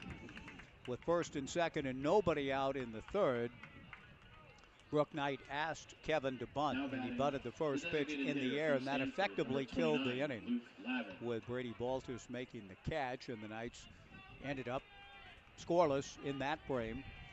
2 hits in the 1st, 2 hits in the 2nd, 2 hits in the 3rd, no runs in any of those frames, and we're still scoreless in the 6th. But a good opportunity here now for Luke Lavin, who has struck out and grounded into a double play. He swings at the first pitch from the right-hander Bittinger, a Newport Cub at a beautiful Newport High School. No balls and a strike. And 2 Bushnell by way of Chemeketa Community College. 0-1 to Luke Lavin. Blake Wilson at 3rd, 1 out. The infield at normal depth for Luke.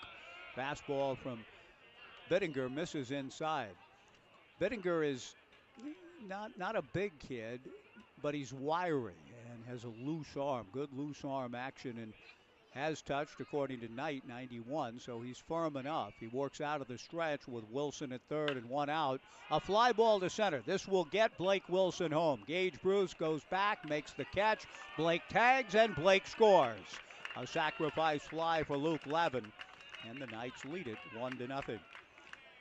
So, the goose egg has been broken with a base hit, an error, and a couple of fly balls. And with two down, Thomas Ferraggiaro, who's grounded to second and flied to left, will be the hitter. We have all been agog over the years with velocity. It is it's a common thing now with seemingly everybody in the mid to upper 90s. I mean, it's a common thing. Back in my day, the Chuck Catter, or even earlier than Catter, I mean, if Bob Veal or Jim Maloney, on the back of their baseball cards, it would say, Bob Veal threw 90 miles an hour last year for the Pirates. Oh, my gosh, Veal can throw 90 miles an hour? I mean, that's, we as kids talked about that and marveled over a guy throwing 90. The pitch to Ferraggiaro is a pop foul off third. Backing up is Elijah Maris to make the catch, and the inning is over. But if you believe the reports, they are Bunyan-esque in nature. The hardest thrower in the history of the game, a guy never got to the major leagues. If you ever get a chance, I think you'll enjoy reading about the 5'10" lefty, Steve Dalkowski, 108, 109 miles an hour at 5'10" and 155 pounds. So it can happen. Dalkowski was a phenom of nature, but he would typically have games, would the left-hander Steve Dalkowski. He got as high as AAA in the Orioles organization, throwing in the hundreds with regularity. His 9-inning line would feature 18 strikeouts and 17 walks. The poor guy never could rein it in. He was an alcoholic. His story is fascinating, though. Steve Dalkowski, as the old professor would say, you could look it up. The Knights get a run on the sacrifice fly by Luke Lavin, getting Blake Wilson home. It's an unearned run. We go to the bottom of the sixth. The Knights 1 and the Drifters 0 on the Drifters live stream.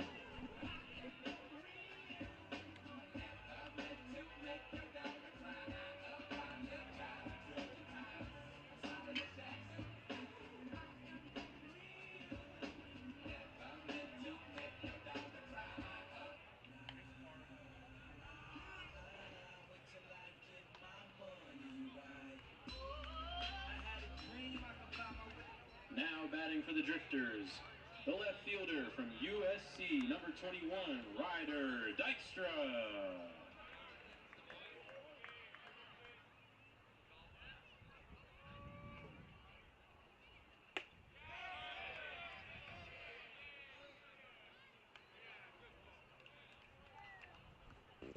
One nothing Knights as we go to the bottom of the sixth inning. Left-hander Dominic Titone delivers a first pitch strike to Ryder Dykstra. Comes back to the plate. The 0-1 pitch, lifted foul off to the left and out of play. No balls and 2 strikes. Bottom of the sixth inning. The Knights breaking through, but it took an error in the mix to get them on the board. An unearned run. Base hit for Wilson. Went to second on a throwing error by the right fielder Garrett Cooper, and then scored after advancing to third on a fly ball by Kevin Takeuchi. Came home on the sacrifice fly by Luke Lavin. That's it. The pitch on the way misses just outside. Dominic Titone working on Ryder Dykstra. The 2-2 pitch on the way, chopped foul. The count remains 2 balls and 2 strikes. Ryder struck out in the third. It's been a recurring theme. Knights pitchers beginning with James Kramer and then followed by Lucas Casey, and now Dominic Titone have done an excellent job striking out the side twice, and then Titone with 2 punch outs last inning delivers. Dykstra punches 1 foul past Thomas Ferraggiaro. 2 balls and 2 strikes the count to Ryder Dykstra. Gage Bruce on deck, Elijah Maris to follow. 10 strikeouts combined for Knights pitching, and a 1-0 lead in the bottom of the sixth inning. Series reverts back to Goss Stadium at Coleman Field tomorrow night at 7:05. Titone's 2-2 pitch misses down. Good take by Ryder. The count goes full to 3-2. Titone works out of the stretch with nobody on.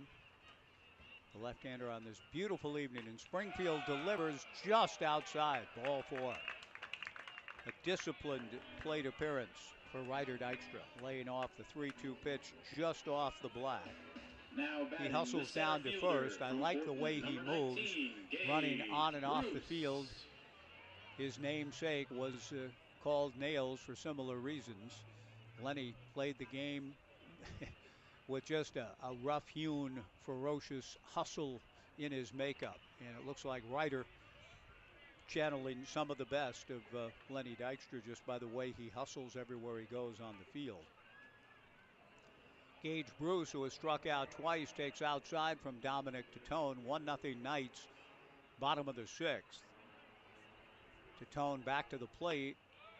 Bruce shows bunt and takes a breaking ball down and in. Cole Snido asked Jim Courtney to ask Terry Granillo, did he make an attempt? And Granillo says no. So the count, 2 balls and no strikes. Rocco Ferrari goes through the signs at third. Matt Hubbs coaching at first. Ryder Dykstra held on by C.J. Collier. Titone hits the inside corner on the 2-0 pitch for a strike. 2-1 the count. State Farm Insurance agents tomorrow night back home presenting the Dash for Cash. Knight's father Stosh remembered Badfinger and the theme song of that interesting film, The Magic Christian, from 1970. This time on the 2-1 pitch, a bunt attempt is called by Terry Granillo, and that evens the count at 2 balls and 2 strikes. 1-0 Knights, bottom of the 6th inning. The 2-2 pitch on the way, bunted up along third. The Knights will let it roll foul for the strikeout. Good decision called out by Cole Snido, and Thomas Ferraggiaro on the same page with his catcher. Cole was saying, let it go, and Thomas was of a mind to do it anyway. So a strikeout on the bunt attempt on the 2-2 pitch. And that's 3 strikeouts on the night for Gage Bruce, 11 in the ballgame.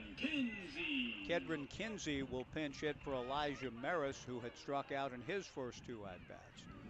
So Kedron Kinsey gets an opportunity here in the bottom of the 6th inning with a tying run at first.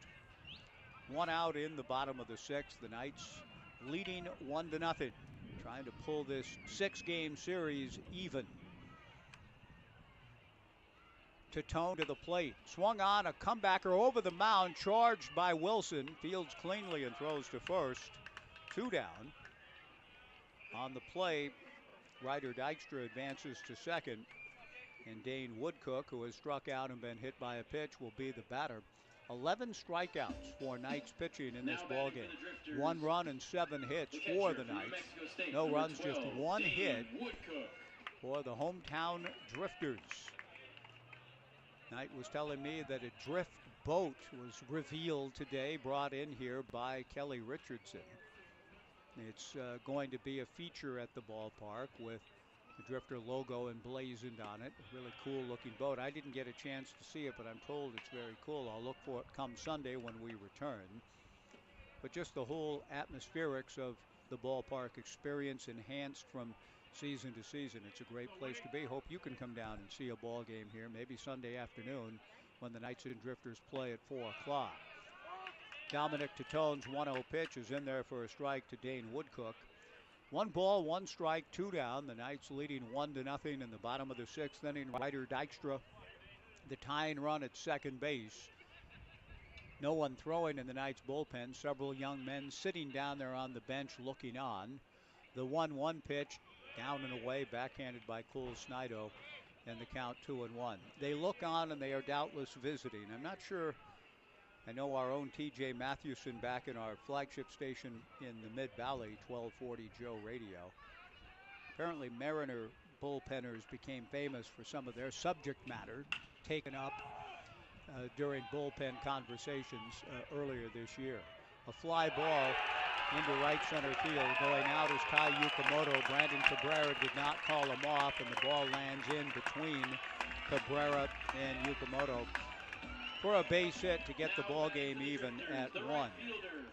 Ryder Dykstra comes in to score. The leadoff walk, as it so often does, ends up hurting a club.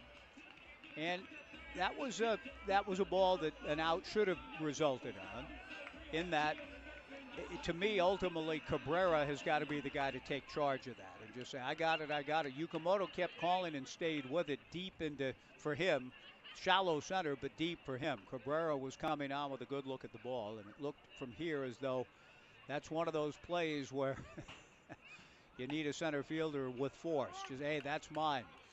A la number 24. Hope many, a 1-1 tie in the bottom of the 6th.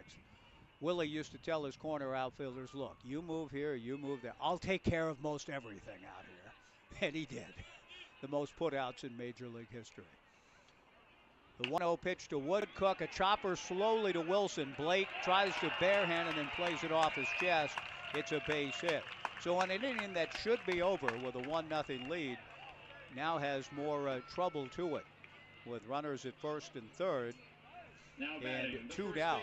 From Seattle, number 33. With the Mike fly ball Zucalis.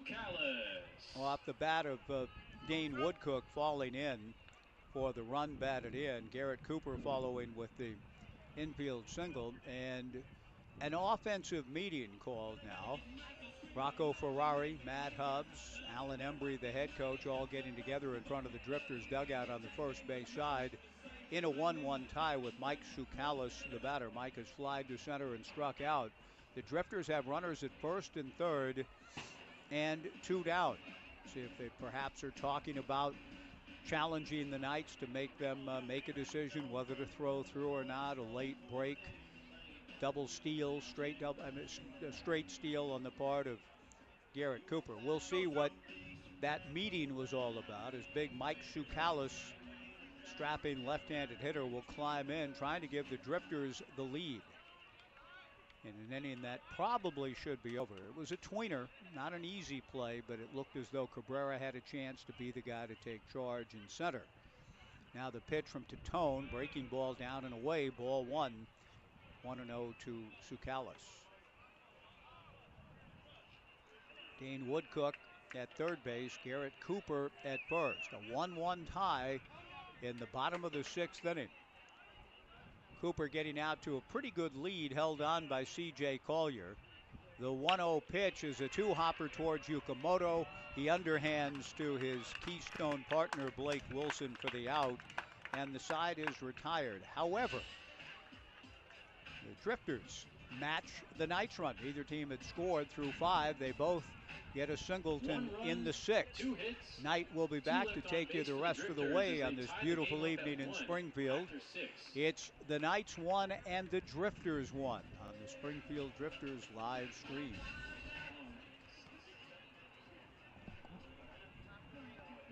What's up, Drifters fans? I'm on the field with Jared and Ransom. Ransom, how old are you? 9. Jared, how old are you? 11.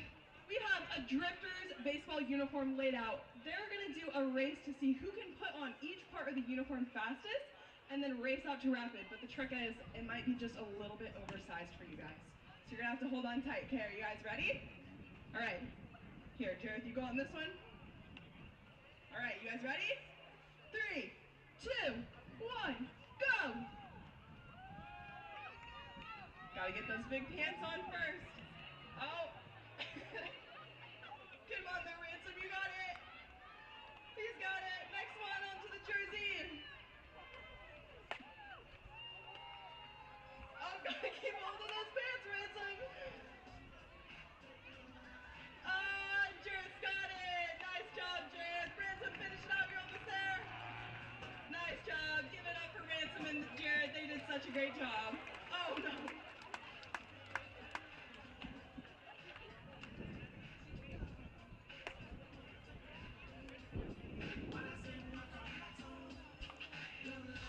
Through 6 innings at beautiful Hamlin Sports Complex in Springfield, the Corvallis Knights 1 run, 7 hits, and no errors.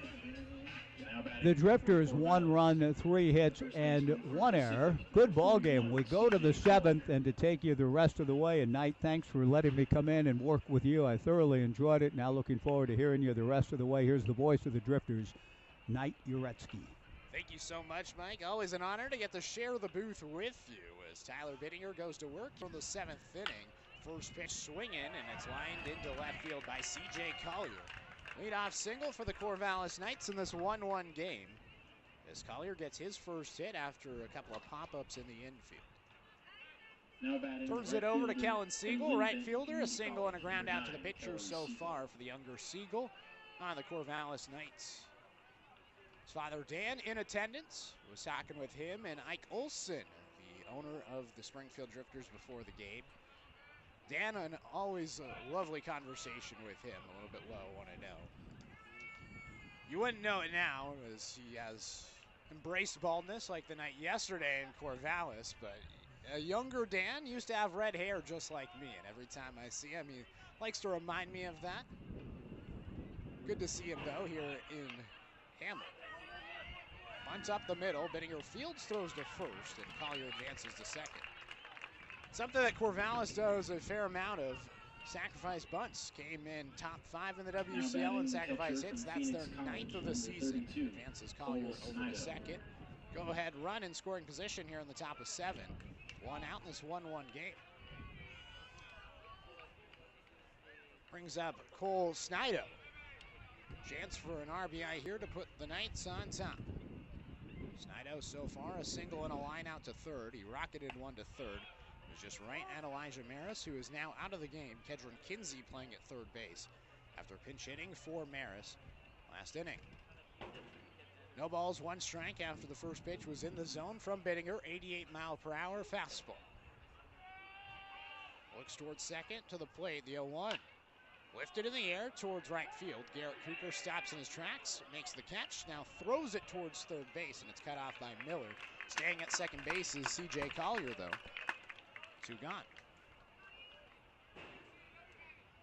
Brings up Ty Yukamoto. Fly out and a pop-up so far for Yukamoto, the second baseman. Yesterday's shortstop for the Corvallis Knights. Former Bend Elk and now Corvallis Knight for the past 2 seasons. Bittinger out of the stretch. To the plate. Grounder up the middle. Mullins, the second baseman, collects, throws to first, and beats Yukamoto for the final out. Leadoff single to C.J. Collier. He's left stranded at second. 1-1 the score. Stretch time here in Springfield, here on the Drifters live stream.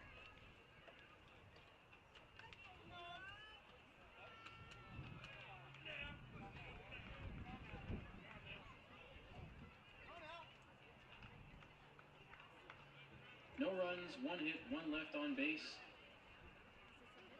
for the Knights.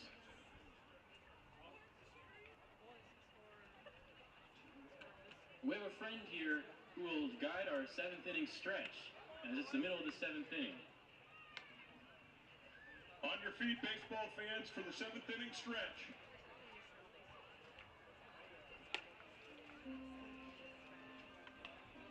Ball game, take me out to the crowd.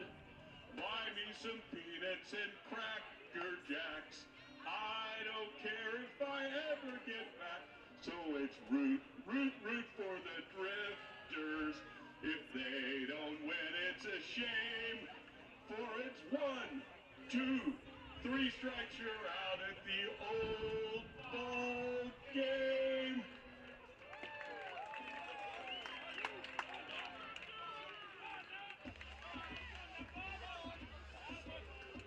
Give it up for Mike Whitty, everyone.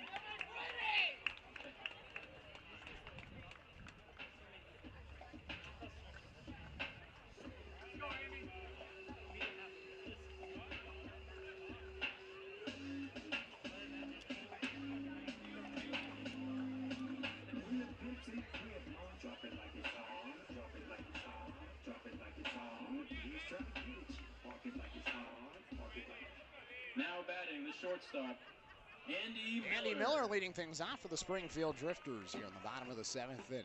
First pitch to Miller from Dominic Titone. Outside, 1-0. Miller a strikeout and ground out so far. Shortstop today for the Drifters, looking for his first hit. Good slugging percentage for Miller at .422, entering today with 2 doubles, a triple, and a home run. Grounds it foul, 1-1. And the sad part is that the one time he hit the home run, it was the time that the entire Wi-Fi in the ballpark went out, and so he didn't get it on video for the live stream.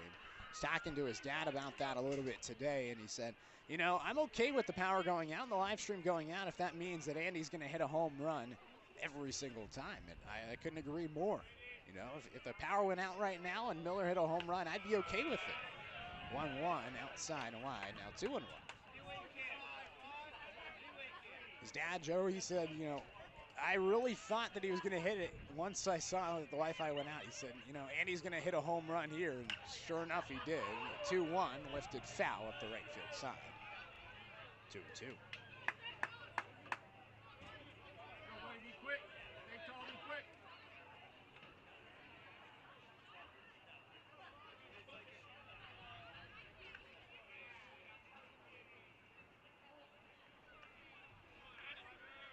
Two balls and 2 strikes. Pitch to Miller. Outside and high, 3-2.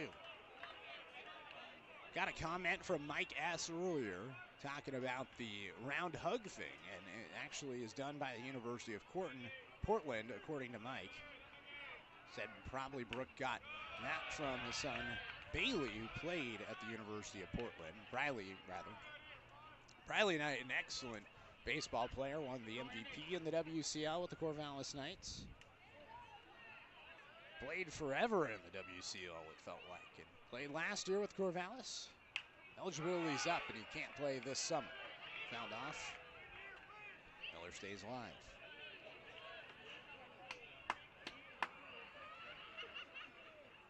So that's probably the round hug thing. A lot of friendship to be made with hugs. 3-2. Miller lifts the ball towards center field. Brandon Cabrera under it, makes the catch for out number 1. Now batting for the Drifters, the second baseman from Michigan, number 4, Cooper Mullins. Brings up Cooper Mullins, who fielded the last ball for the final out in the top half of the 7th. Now at the plate, a single and a strikeout so far. The Springfield Drifters just 1 run on 3 hits. Scored the run last inning as Mullins swings and gets jammed up inside, fouls it off. 0-1.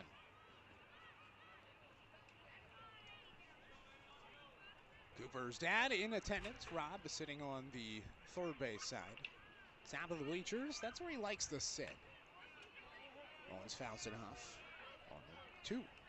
His dad, Rob Mullins, the AD at the University of Oregon, an excellent man. Came to the Ducks program in 2010 from the University of Kentucky and has done a great job as the athletic director at the University of Oregon. 0-2. Mullins goes down looking. Strikeout for Titone, the southpaw from Umpqua. Now batting, the designated hitter from the University of Oregon, number 44, Cale Pisano. Brings up Cale Pisano, hit by pitch and a strikeout. So far for Corvallis, scratch that, Pisano's out. It's going to be Andrew Ghana. Now batting for the Drifters, from CSUN, number 10, Andrew Ghana. So Ghana's going to come in and pinch hit for Pisano. 2 gone, but Dominic Titone on the mound. Now 4 strikeouts. Each pitcher for Corvallis today, James DeCramer, Lucas Casey, and now Titone with 4 strikeouts. So Andrew Ghana cuts over the first pitch, 0-1. Andrew Ghana hitting .298 this season, 3 doubles, a home run, 8 RBIs. His .426 slugging is second on the team. Just behind Dane Woodcook, who leads the Drifters in slugging percentage. As Ghana cuts over it again, 0-2, a nice off-speed slider from Titone. Filthy stuff with 12 inches of break and 76 mile per hour from the southpaw. No balls, 2 strikes. The pitch in. Ghana takes low, 1-2.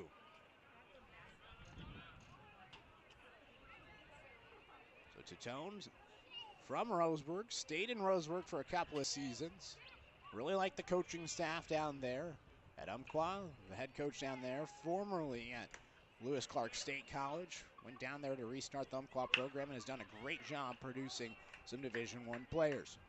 Ghana, hard chopper to third. Fielding it is Ferrojaro, who throws to first and retires Ghana. 1, 2, 3, the Drifters go. We go on to the 8th inning. 1-1 the score.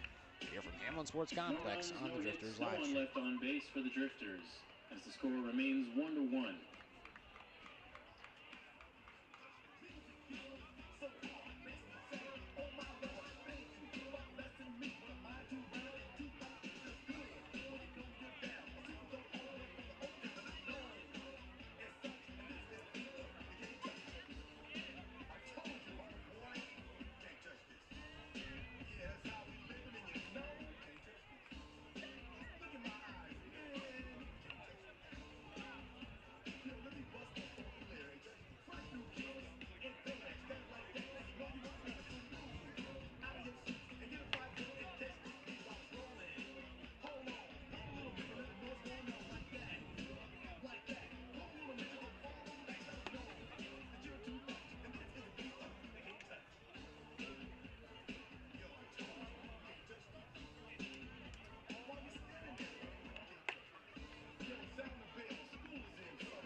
Now batting for the Knights. 1-1 the score here in game number 4 of the week. Game number 1 of the second 3-game series. 3-game series in Corvallis. Drifters took 2 of 3 up in Corvallis, then a home, and home. Springfield today, Corvallis tomorrow, Springfield on Sunday. Part number 2 of the series, combined 6 straight games between these two teams. As the first pitch from Tyler Bittinger here in the top of the 8th inning comes in a strike, going 1. 1 run, 8 hits for Corvallis, 1 run, 3 hits for the Drifters, and an error for Springfield as well. In for a strike, 1-1. Bittinger lines and deals. Pitch comes in for a strike. Brandon Cabrera, 1-2 to Cabrera, who's 2 for 3. Shade creeping in from right field. Approaching 2 hours into this ball game. 1-2, just misses. 2-2. Earlier this evening, the Edmonton Oilers knocked off the Florida Panthers to force Game 7 in the Stanley Cup playoffs as Cabrera drives the ball down the left field line, and it's hooking into the corner. Cabrera going to end up at second as the throw comes in from Dykstra, the left fielder. Leadoff double for the Knights, and they're in business here in the 8th. The Oilers forced Game 7, and what a series it's been for the Stanley Cup. The Oilers open to be the first team since the 1943 Toronto Maple Leafs to come back from down 3-0 in the Stanley Cup Finals and win it all. First time in 78 years a team has done that in the Stanley Cup Finals, and that series has been great, and this series here between these two programs has been just as good. Here's Blake Wilson, shows bunt. Pulls it back, and the pitch missed low. 88-mile-per-hour fastball from Bittinger. Just couldn't connect. 1-0 to Wilson, who's 3 for 3, a double and 2 singles. The only run of the game at the plate. Wilson scored it in the 6th.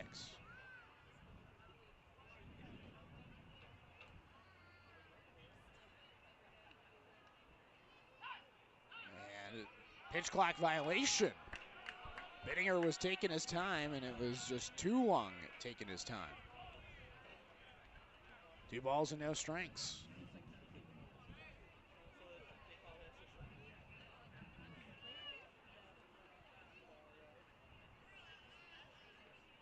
Pitch from Bittinger.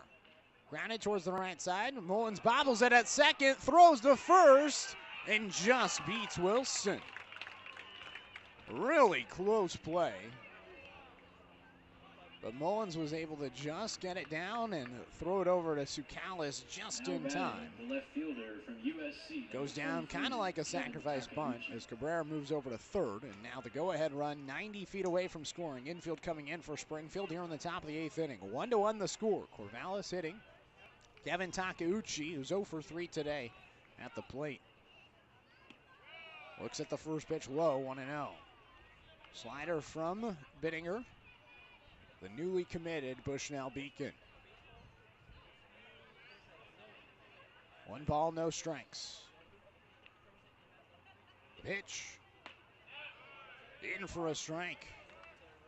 Nice slider outside part of the plate, 1-1. Drifters looking to keep it a tie game. Prevent the runner at third and Cabrera from coming in to score.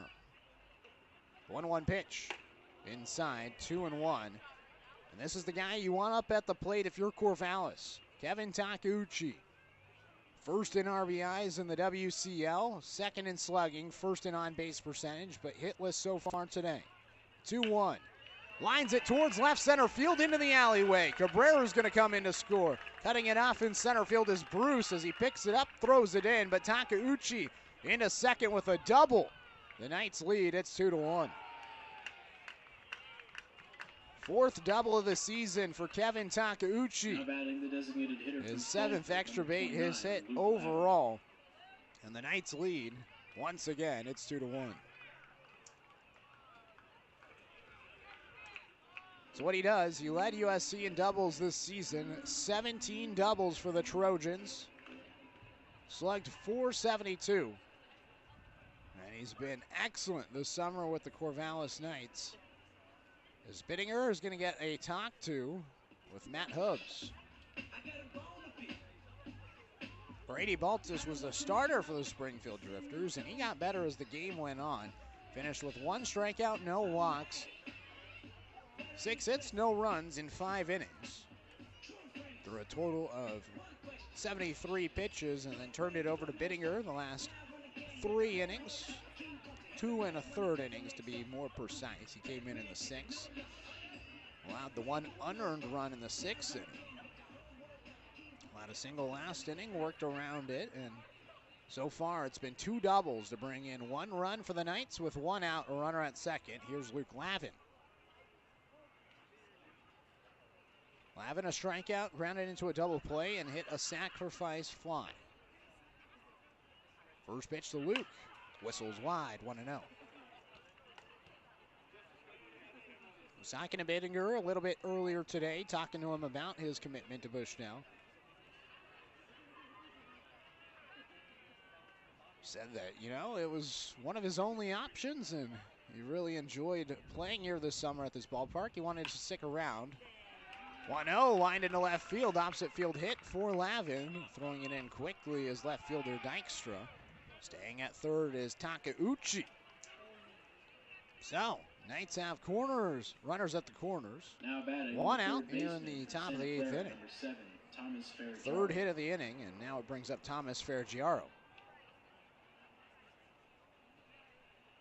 Alan Embry coming out. And he's going to take the ball from Tyler Bittinger.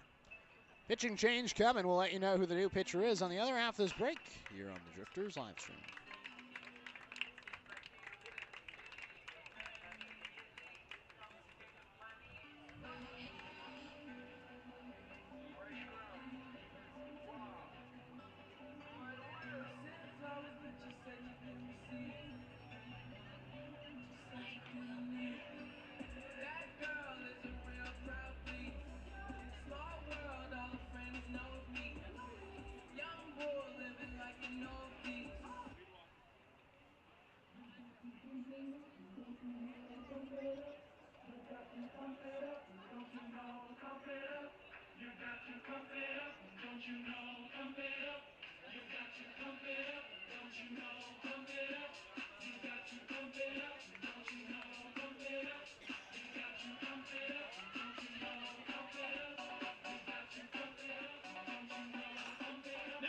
For your Drifters, a 5'9" senior left-hander from Bushnell University, number 13, Trevor Hammond.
The new pitcher into the game for the Springfield Drifters is the southpaw Trevor Hammond.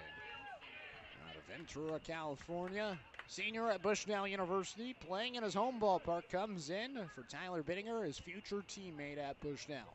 Runners at the corners, 1 out in this 2-1 game, top of the 8th inning. Knights threatening 4 more. Still just 1 out in the board. And here's Thomas Ferragaro. Ground out, a fly out, and a pop-up so far for Ferragaro. As Takeuchi at third, and Luke Lavin at first base as the first pitch misses from Hammond, 1-0. Tyler Bittinger, his final line, 2 1/3, 5 hits, 1 run so far, credited with both base runners, so we'll see if he adds on to his earned run count today. No walks, no strikeouts, 24 pitches for Bittinger. 1-0 from Hammond. In for a strike at the chest. 1-1. Ferragaro taken. Drifters hoping to turn 2 and keep the damage at just 1 after back-to-back doubles by Cabrera and Takeuchi. 1-1, we'll have to wait. Throw back to first. Hammond, 5'9", 170 pounds. Went 6-3 this past season at Bushnell with 18 appearances out of the bullpen. At a 3.90 ERA, 23 strikeouts, 17 walks, just 13 earned runs. Bunt up the first base side. Fielding it is Tsoukalis, underhands the Mullins at first base and gets the out there. But coming in to score is Takeuchi. As the sacrifice squeeze pays off for the Knights, a bunt RBI single as Thomas Ferragaro gets the RBI sac bunt ground out. Now batting the first baseman from Pacific, number 41. 3-1, and advancing over to second is Luke Lavin. And again, it's the Knights adding on with their sacrifice hits. They've done that quite a bit this series. In fact, they came into the series with 6 sacrifice hits, now up to 10. First pitch swinging, and C.J. Collier uncorks it deep towards left field, and that one is way gone. 2-run home run for C.J. Collier. First home run of the season for C.J., and it was a missile, 110 miles per hour off the bat, launched 433 feet to left field. And it's 5-1 Corvallis. Just like yesterday, it went from a 2-1 game to a 5-1 game in the 8th inning, just like that. And you just knew right off the bat. Hammond comes to the plate, first pitch to Callan Siegel. In for a strike, 0-1.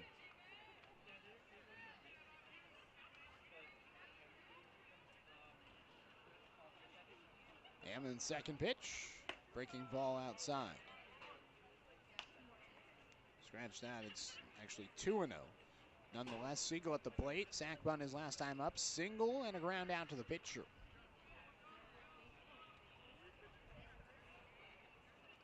Pitch from Hammond. Popped up towards the first base side. Foul territory. Tsoukalis near the dugout. Finds it for out number 3. Well, the Knights get a total of 4 runs on 4 hits. None left stranded, and that'll do it for Corvallis in the top of the 8th inning. Heading to the bottom of 8. 5-1 the score. Knights leading here on the Drifters live stream. 4 hits, nobody left on base for the Knights as the score now 5-1. Drifters trail, heading to the bottom of the 8th.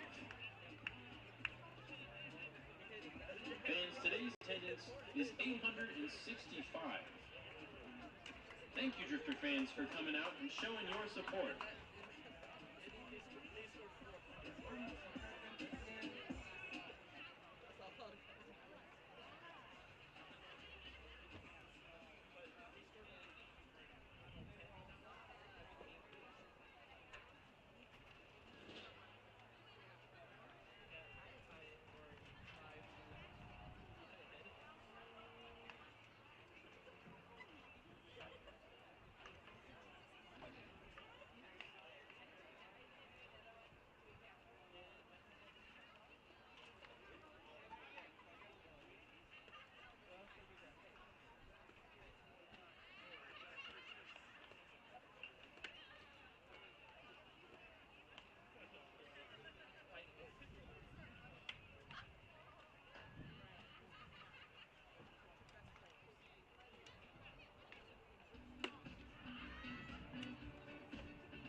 Now pitching for the Knights, a 6'1" righty from USC, a sophomore, number 30, Garen Rizzo.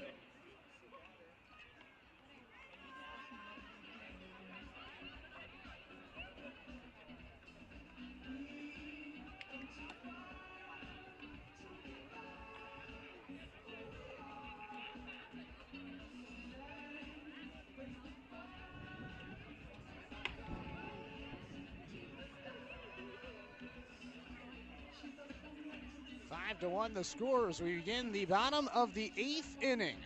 It is 5-1 Corvallis, and a new pitcher into the game, Dominic Titone. He's out. Southpaw from Roseburg. And now it's going to be Garen Rizzo, right-hander from Palos Verdes, California, plays his college ball at USC. 5 runs on 12 hits for Corvallis, 1 run on 3 hits for Springfield.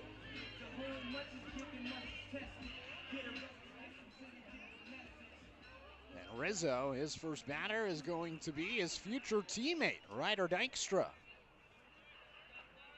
Trojan against Trojan here in Springfield, bottom of the 8th inning. Dykstra, Bruce, and Kinsey, 9-1-2 due up for the Drifters. First pitch from Rizzo. Fouled off by Dykstra. 0-1.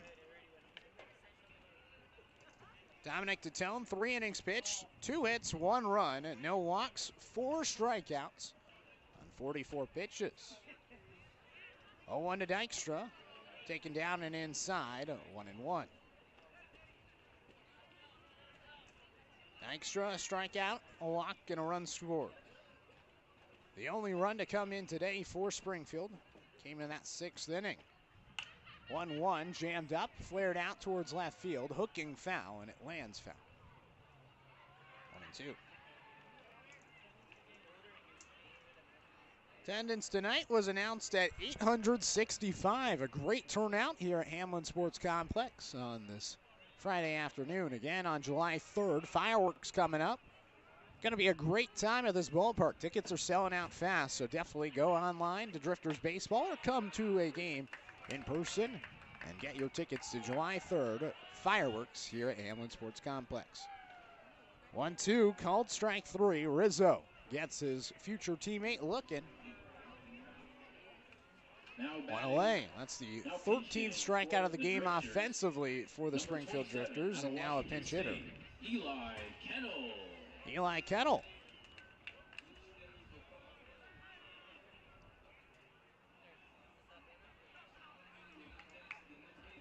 So Kettle's going to come in and pinch hit for Gage Bruce after Bruce went down on strikes 3 times.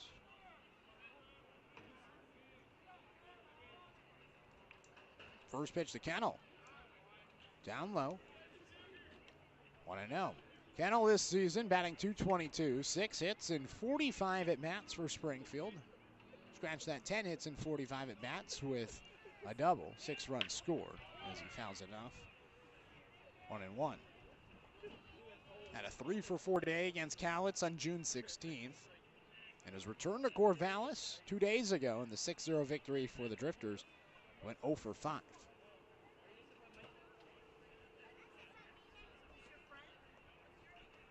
Former Corvallis Knight spent 2 summers ago with the Knights, last season with the Cowlitz Black Bears. Drifters trailing by 4, the 1-1. Kennel takes down an inside from Rizzo. 2-1. Garen Rizzo appearing for the 2nd time this season with the Corvallis Knights. 1-0 is his record. Picked up the win against Port Angeles on June 15th. 2-1. 91 miles per hour in the dirt. Now 3-1. Allowed 1 hit in the 1 inning against 4 batters he faced. Got the other 3 to get out. So an inning of scoreless baseball, picked up a win, and now Kennel grounds the ball down the first base side. A good play by Collier, the first baseman, to field running into foul territory. And then underhand back to Rizzo, the pitcher, for out number 2. Now batting for the Drifters. Brings up Kedron Kinsey. Number 24 from Pierce College, Kedron Kinsey.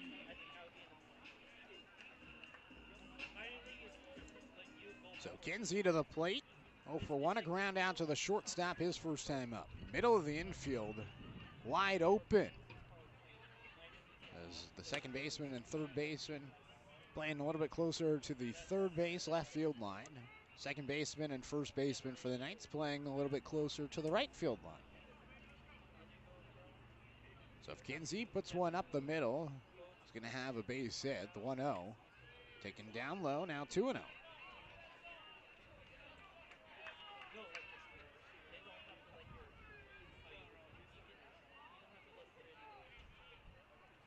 Two balls, no strikes. Garen Rizzo winds, fires. Kinsey jammed up and fouls it off, 2-1. Rizzo appeared in 14 games with 7 starts at USC this past season. 37 innings pitched with 30 earned runs for a 7.30 ERA. Finished with a total of 27 strikeouts to just 16 walks. 2-1. Kinsey swings and cuts through it. 2-2. It was a big hack. It was 89 blown right past the incoming University of Hawaii infielder.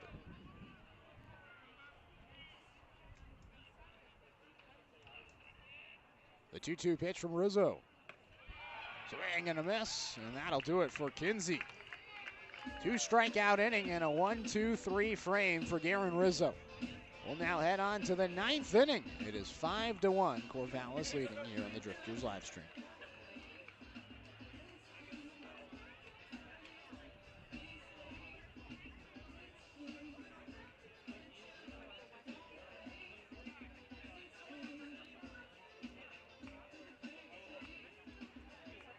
No runs, no hits, no one left on base for the Knights.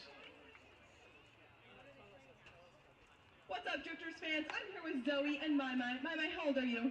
5, Zoe, how old are you? 6. Zoe and Mai are going to spin around our oars 10 whole times, and we're going to help them count to 10, and then they're going to race out to Rachel, who's standing right out there. Do you guys think you can do that? Are you ready? Yes. All right, I like the confidence. Mai, are you ready? Yes. Okay, you can start spinning in 3, 2, 1, go! 1, 2, 3, 4, 5, 6, 7, 8, 9, 10. Go, race up to Rachel.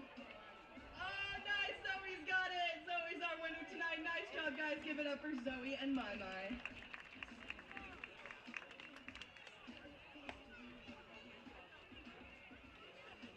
Thank you, Jasmine, and we have a new pitcher on the mound for the Drifters.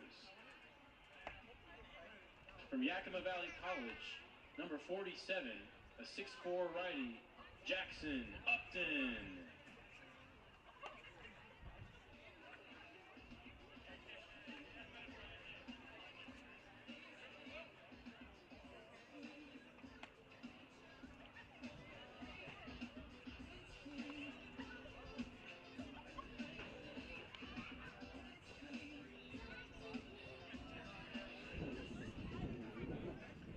Now batting for the Knights, the catcher from Phoenix College, number 32, Cole Snido. New pitcher in the game for the Springfield Drifters, Trevor Hammond, after just 2/3 of an inning, allowing a total of 1 earned run on the big fly to C.J. Collier. Exits the game after wrapping up last inning, and now a new pitcher in the game. It's Jackson Upton, a position player from Yakima Valley College. So 1 hit, 1 run. Pitch inside at 2-0 to Cole Snido, rather. No walks, no strikeouts, and just a total of 8 pitches for Hammond before his day was done. Fouled off, 2-1. So Upton into the game. Listed as a catcher, his 3rd time throwing this season. 2-1, fouled off, 2-2. It is a wild ERA of 22.50 in 2 appearances. And he is a catcher, 6'4", 220. Sophomore from Vancouver, Washington. Got some size. Ground ball to the left side. Left of the chalk, foul. Do the 2-2 again. So 0-1 is his record. Picked up the loss against Yakima Valley at home. A 2-5 loss for Springfield. 2-2. Grounder towards the left side. Picking up is Miller. Throw to first in time.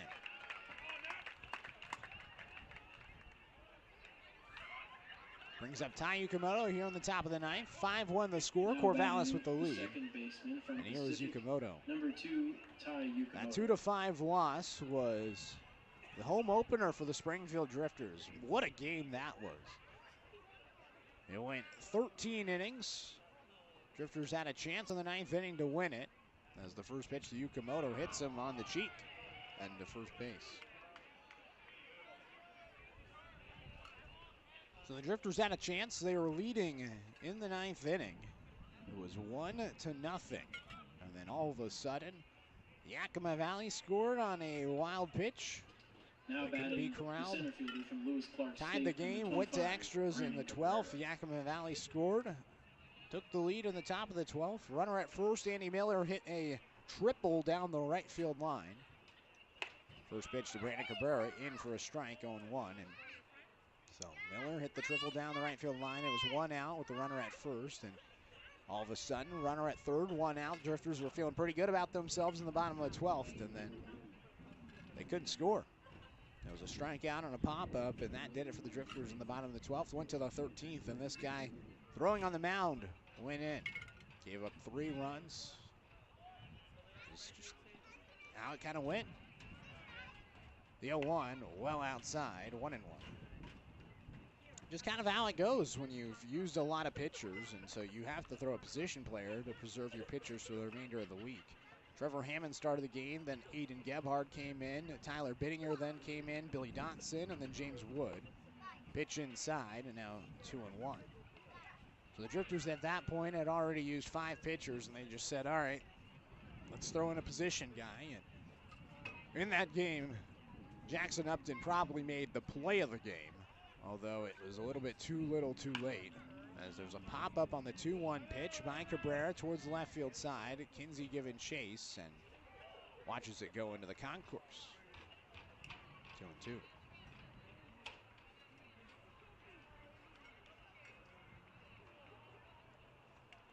So the play of the game was runners at second and first, a bunt pop-up, and the pitcher, Upton, he dove head first, caught the ball on the bunt pop-up, and then on both knees threw it to second for a double play. Ground ball up the middle, gets past a sliding Miller into center field. That's a base hit for Cabrera, who has his 4th hit of the game. Brandon Cabrera, 3 singles, a double, and a run. And the Knights aren't done yet. 2 on, 1 out here on the top of the 9th. 5-1 the score. Looking to even the 6-game, week-long series here today. Here's Blake Wilson, who has 3 hits and a ground out.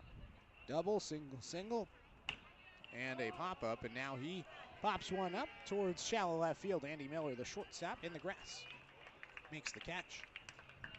Out number 2.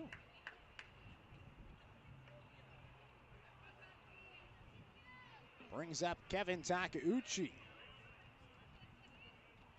Ground out, pop-up, fly out, and then the big RBI double to give the Knights the lead in the 8th inning.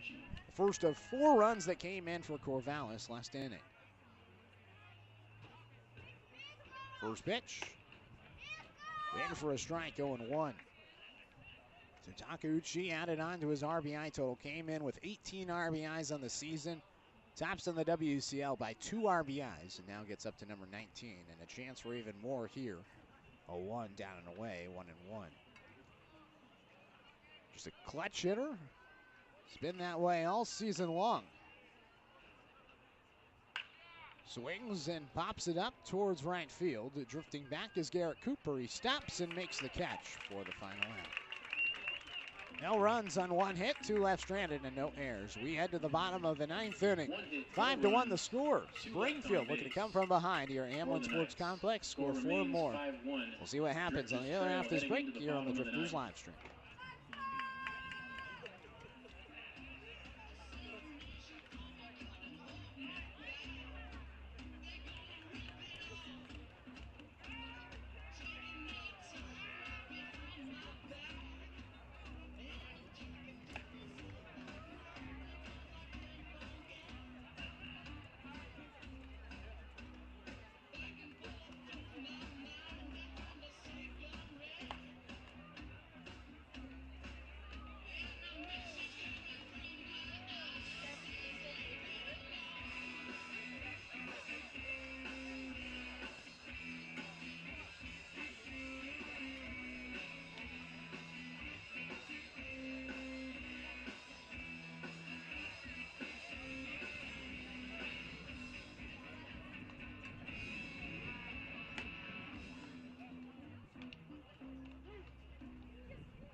batting for the Drifters, the catcher from New Mexico State, number 12, Dane Woodcook. Dane Woodcook going to be leading things on for the Springfield Drifters as they trail 5-1 here in the bottom of the 9th inning. Garen Rizzo on the mound. His second full inning for the Knights. Comes to the plate. First pitch swinging for Woodcook, the WCL leader in batting average. He pops up towards Yukamoto, the second baseman, who catches it for out number 1. So 1 pitch, 1 out to start this bottom of the 9th inning.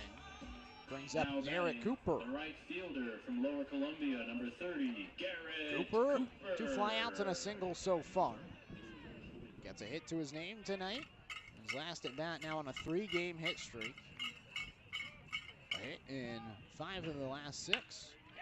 And now has a multi-hit game as he lines it to right field for his 4th multi-hit game this season. Now batting the first baseman from Seattle. Gives it over to Mike Tsoukalis. Tsoukalis. Runner at first in this 5-1 game. That just the 4th hit today for Springfield. So half the hits have gone to Garrett Cooper. Garen Rizzo looks to turn 2 for Corvallis and end the game. Tsoukalis, a pop-up, a strikeout, and a ground out. First pitch to him. Down low, 1-0. So I do have to say, Garen Rizzo, because he plays at USC, he has the cleats just to match the Knights' uniforms tonight. The dark maroon cleats, bright yellow, not the Corvallis Knight gold, but the USC gold that kind of pops with these uniforms. 1-0, cut on and miss, 1-1. That's a good look. You have a guy like Ryder Dykstra playing for the Springfield Drifters, a incoming kid to USC, and he has the red cleats, but with the blue uniform, it doesn't pop as much. 1-1, half swing, he went around. 1-2. I was talking to Billy Dotson yesterday in Corvallis, and he was saying, you know, I really like the gray uniforms because I have gray cleats, and so it matches. Similar to the gray cleats that Mike Tsoukalis has at the plate. I'm sure that Rizzo feels the same way about his cleats for Corvallis. 1-2. Inside, and it hits Tsoukalis.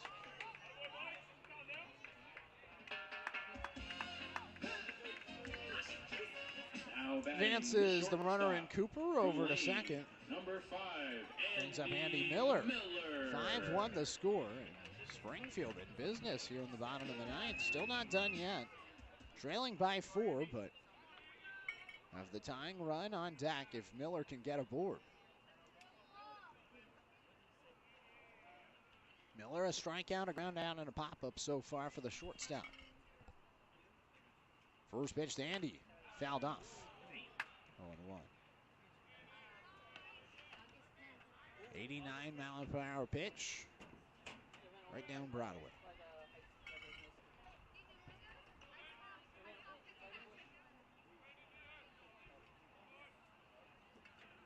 Out of the stretch, the 0-1, here it is. Down and outside, 1-1.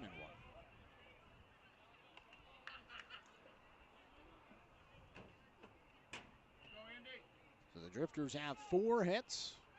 The 4th coming in this inning. They've been scarce throughout. 2 hits in the 6th. 1 hit in the 3rd. 1-1. Miller cuts through it, 1-2, and this is more like we were expecting coming into this series. Corvallis leads the WCL in ERA. 2.26 ERA as a staff. It's first in the WCL. Hitters are just hitting .202 against them. That's 3rd in the WCL. And strikeouts, they have 134 in the season. Make it more with today's performance as the 1-2 is lined right to center field. Cabrera makes the catch, tagging at second, sprinting over to 3rd is Cooper, and he gets in there just before the throw. So Miller now 0 for 4, and the Drifters are down to their final out. It's going to bring up Nolan Miller. Young kid heading off to the University of Portland next season.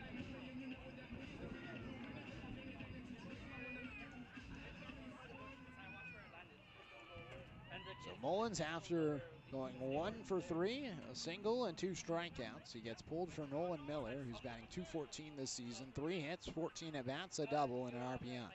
Runners on the corners. It's 5-1 game. Drifters looking to strike and not go down without a fight in the bottom of the 9th. First pitch to Miller, spoils it foul. Approaching sunset here in Springfield. A beautiful pink sky out towards right field, and it covers all the way towards left center field, where you can see the soft pink color right over Spencer's Butte. No balls, 1 strike. Pitch, cut on and miss. 0-2, and the Drifters are down to their final strike.